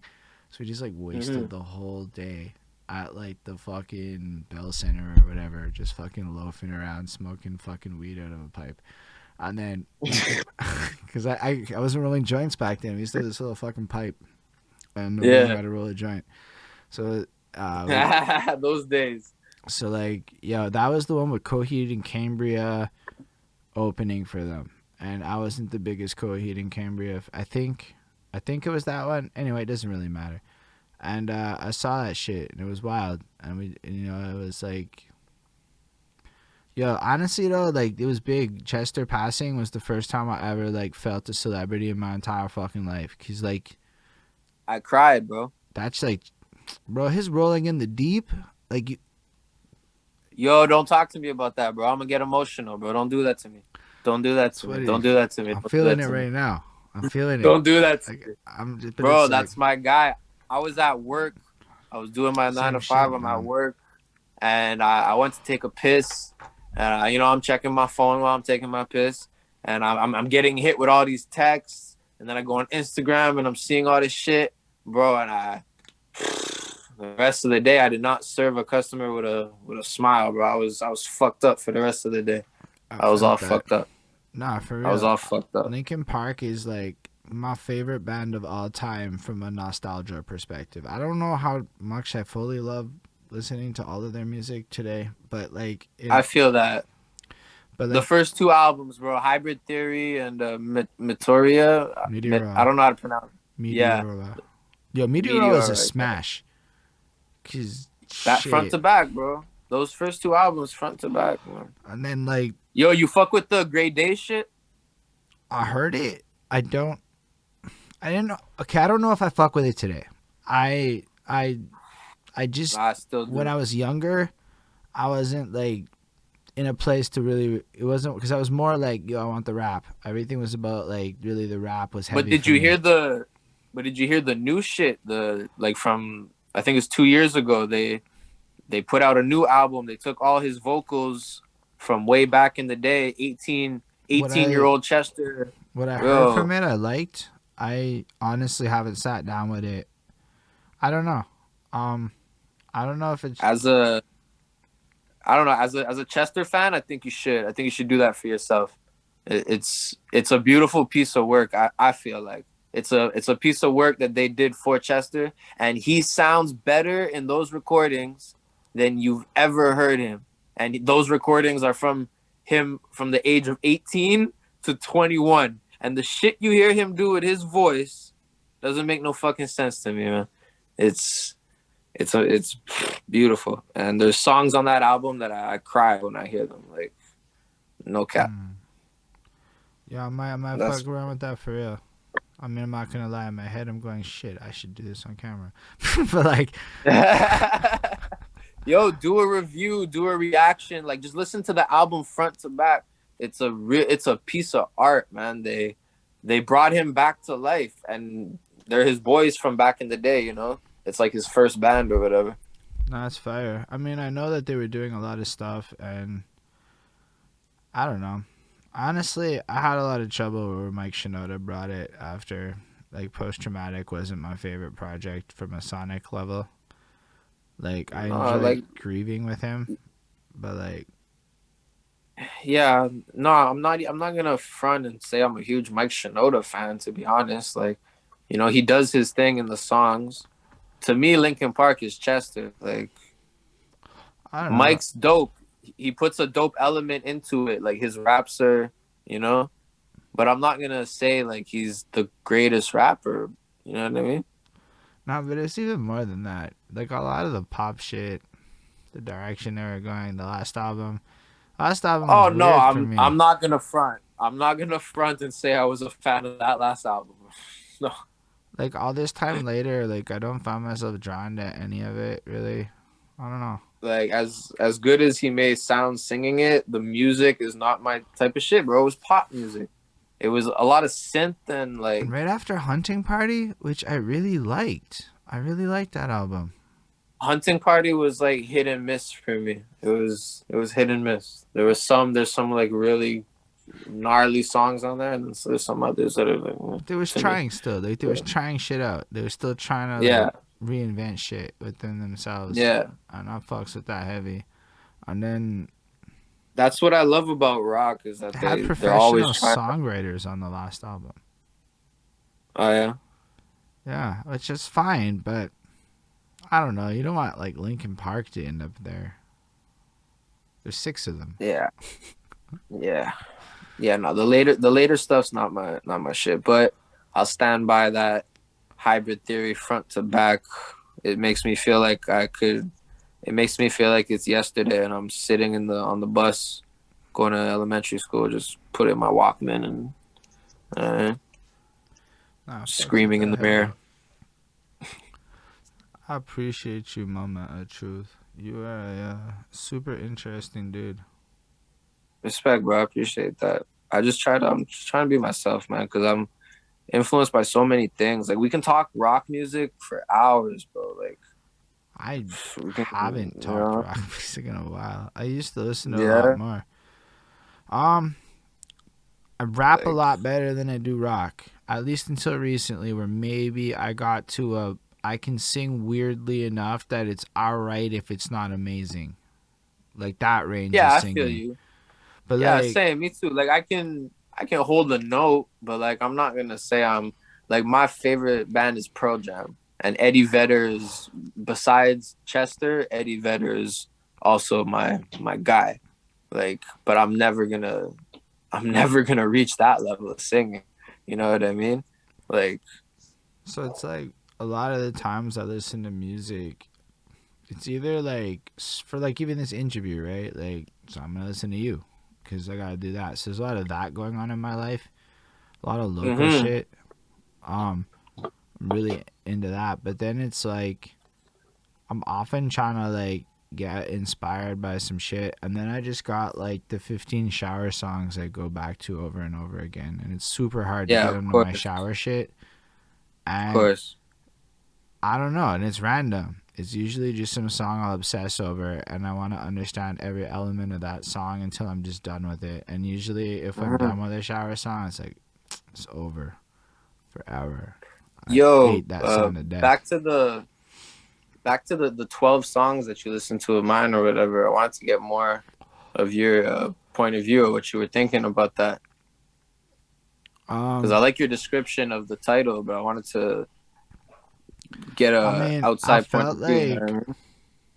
A lot of your bars kind of like conveyed a lot of the stuff that you were inspired by. I can't remember most of your specifics at the moment, but I know I felt the horrorcore shit. I know the weed bars was nifty in the way that it felt like you was trapped in your mind a little bit, putting it down like that. I felt emotional vulnerability, the layering. Respect. Like, you're one of the dudes that, like, I don't know if it's necessarily fully layering, but like I could tell that you went over all of it, and like the way Eminem does and looks at the cinematic ways to like make each part of the track feel like alive and shit. I layer. It's a big element to my music. Layering vocals, harmonizing, putting lows and highs and mids and punches and different voices in different places. All the artists that I really fuck with, either if it's hip hop or rock, because it could be hip hop, Eminem, Yelawold, super layered, or it could be Korn, super layered, fucking all kinds of voices coming at you. It's left and rights hitting you. So like that part of my music is a big, you know, I mean, it's something that a lot of people, you know, some people might say they don't like it. Some people might be like, that's what I really like. But that's a big part of my shit. Layers. I felt it was like versatile. I respected that. I liked your willingness to go saucy, which I find a lot of guys who go the other direction aren't willing to go saucy. But those are fun. I could see how like on this track you're trying to get some girls, and on this track you're trying to get the dudes. That vibes came off like that. Like, yo, there was multiple elements to it. I felt like your consistency is present, but it's also super, like, I could tell what you liked in music a lot.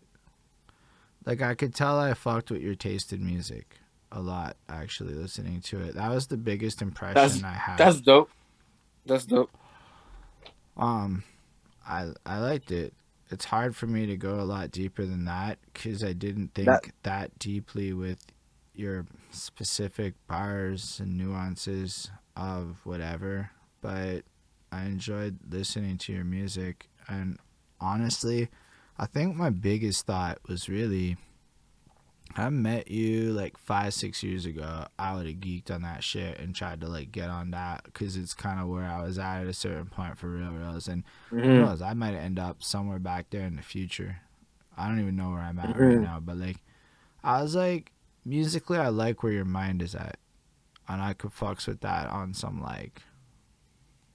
I respect you. I'm pretty sure I could find crossover fans type of shit. This is just like regular talent scout shit in my head. Like, what would like be the right? Yo, what's up, Lindell? Popping in at the end of this shit. Shout out Lindell. Lindell's in Florida.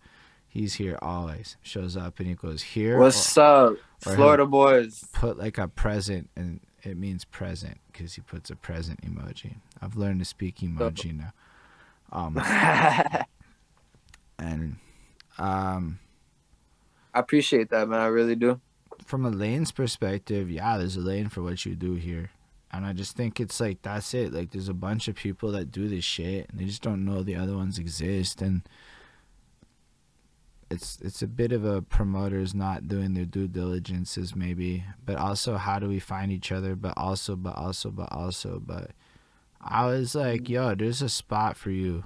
That's all I'm saying. Or that lane. That lane has a lot of people that would fuck with it here, and I think it's highly underrepresented, to be honest.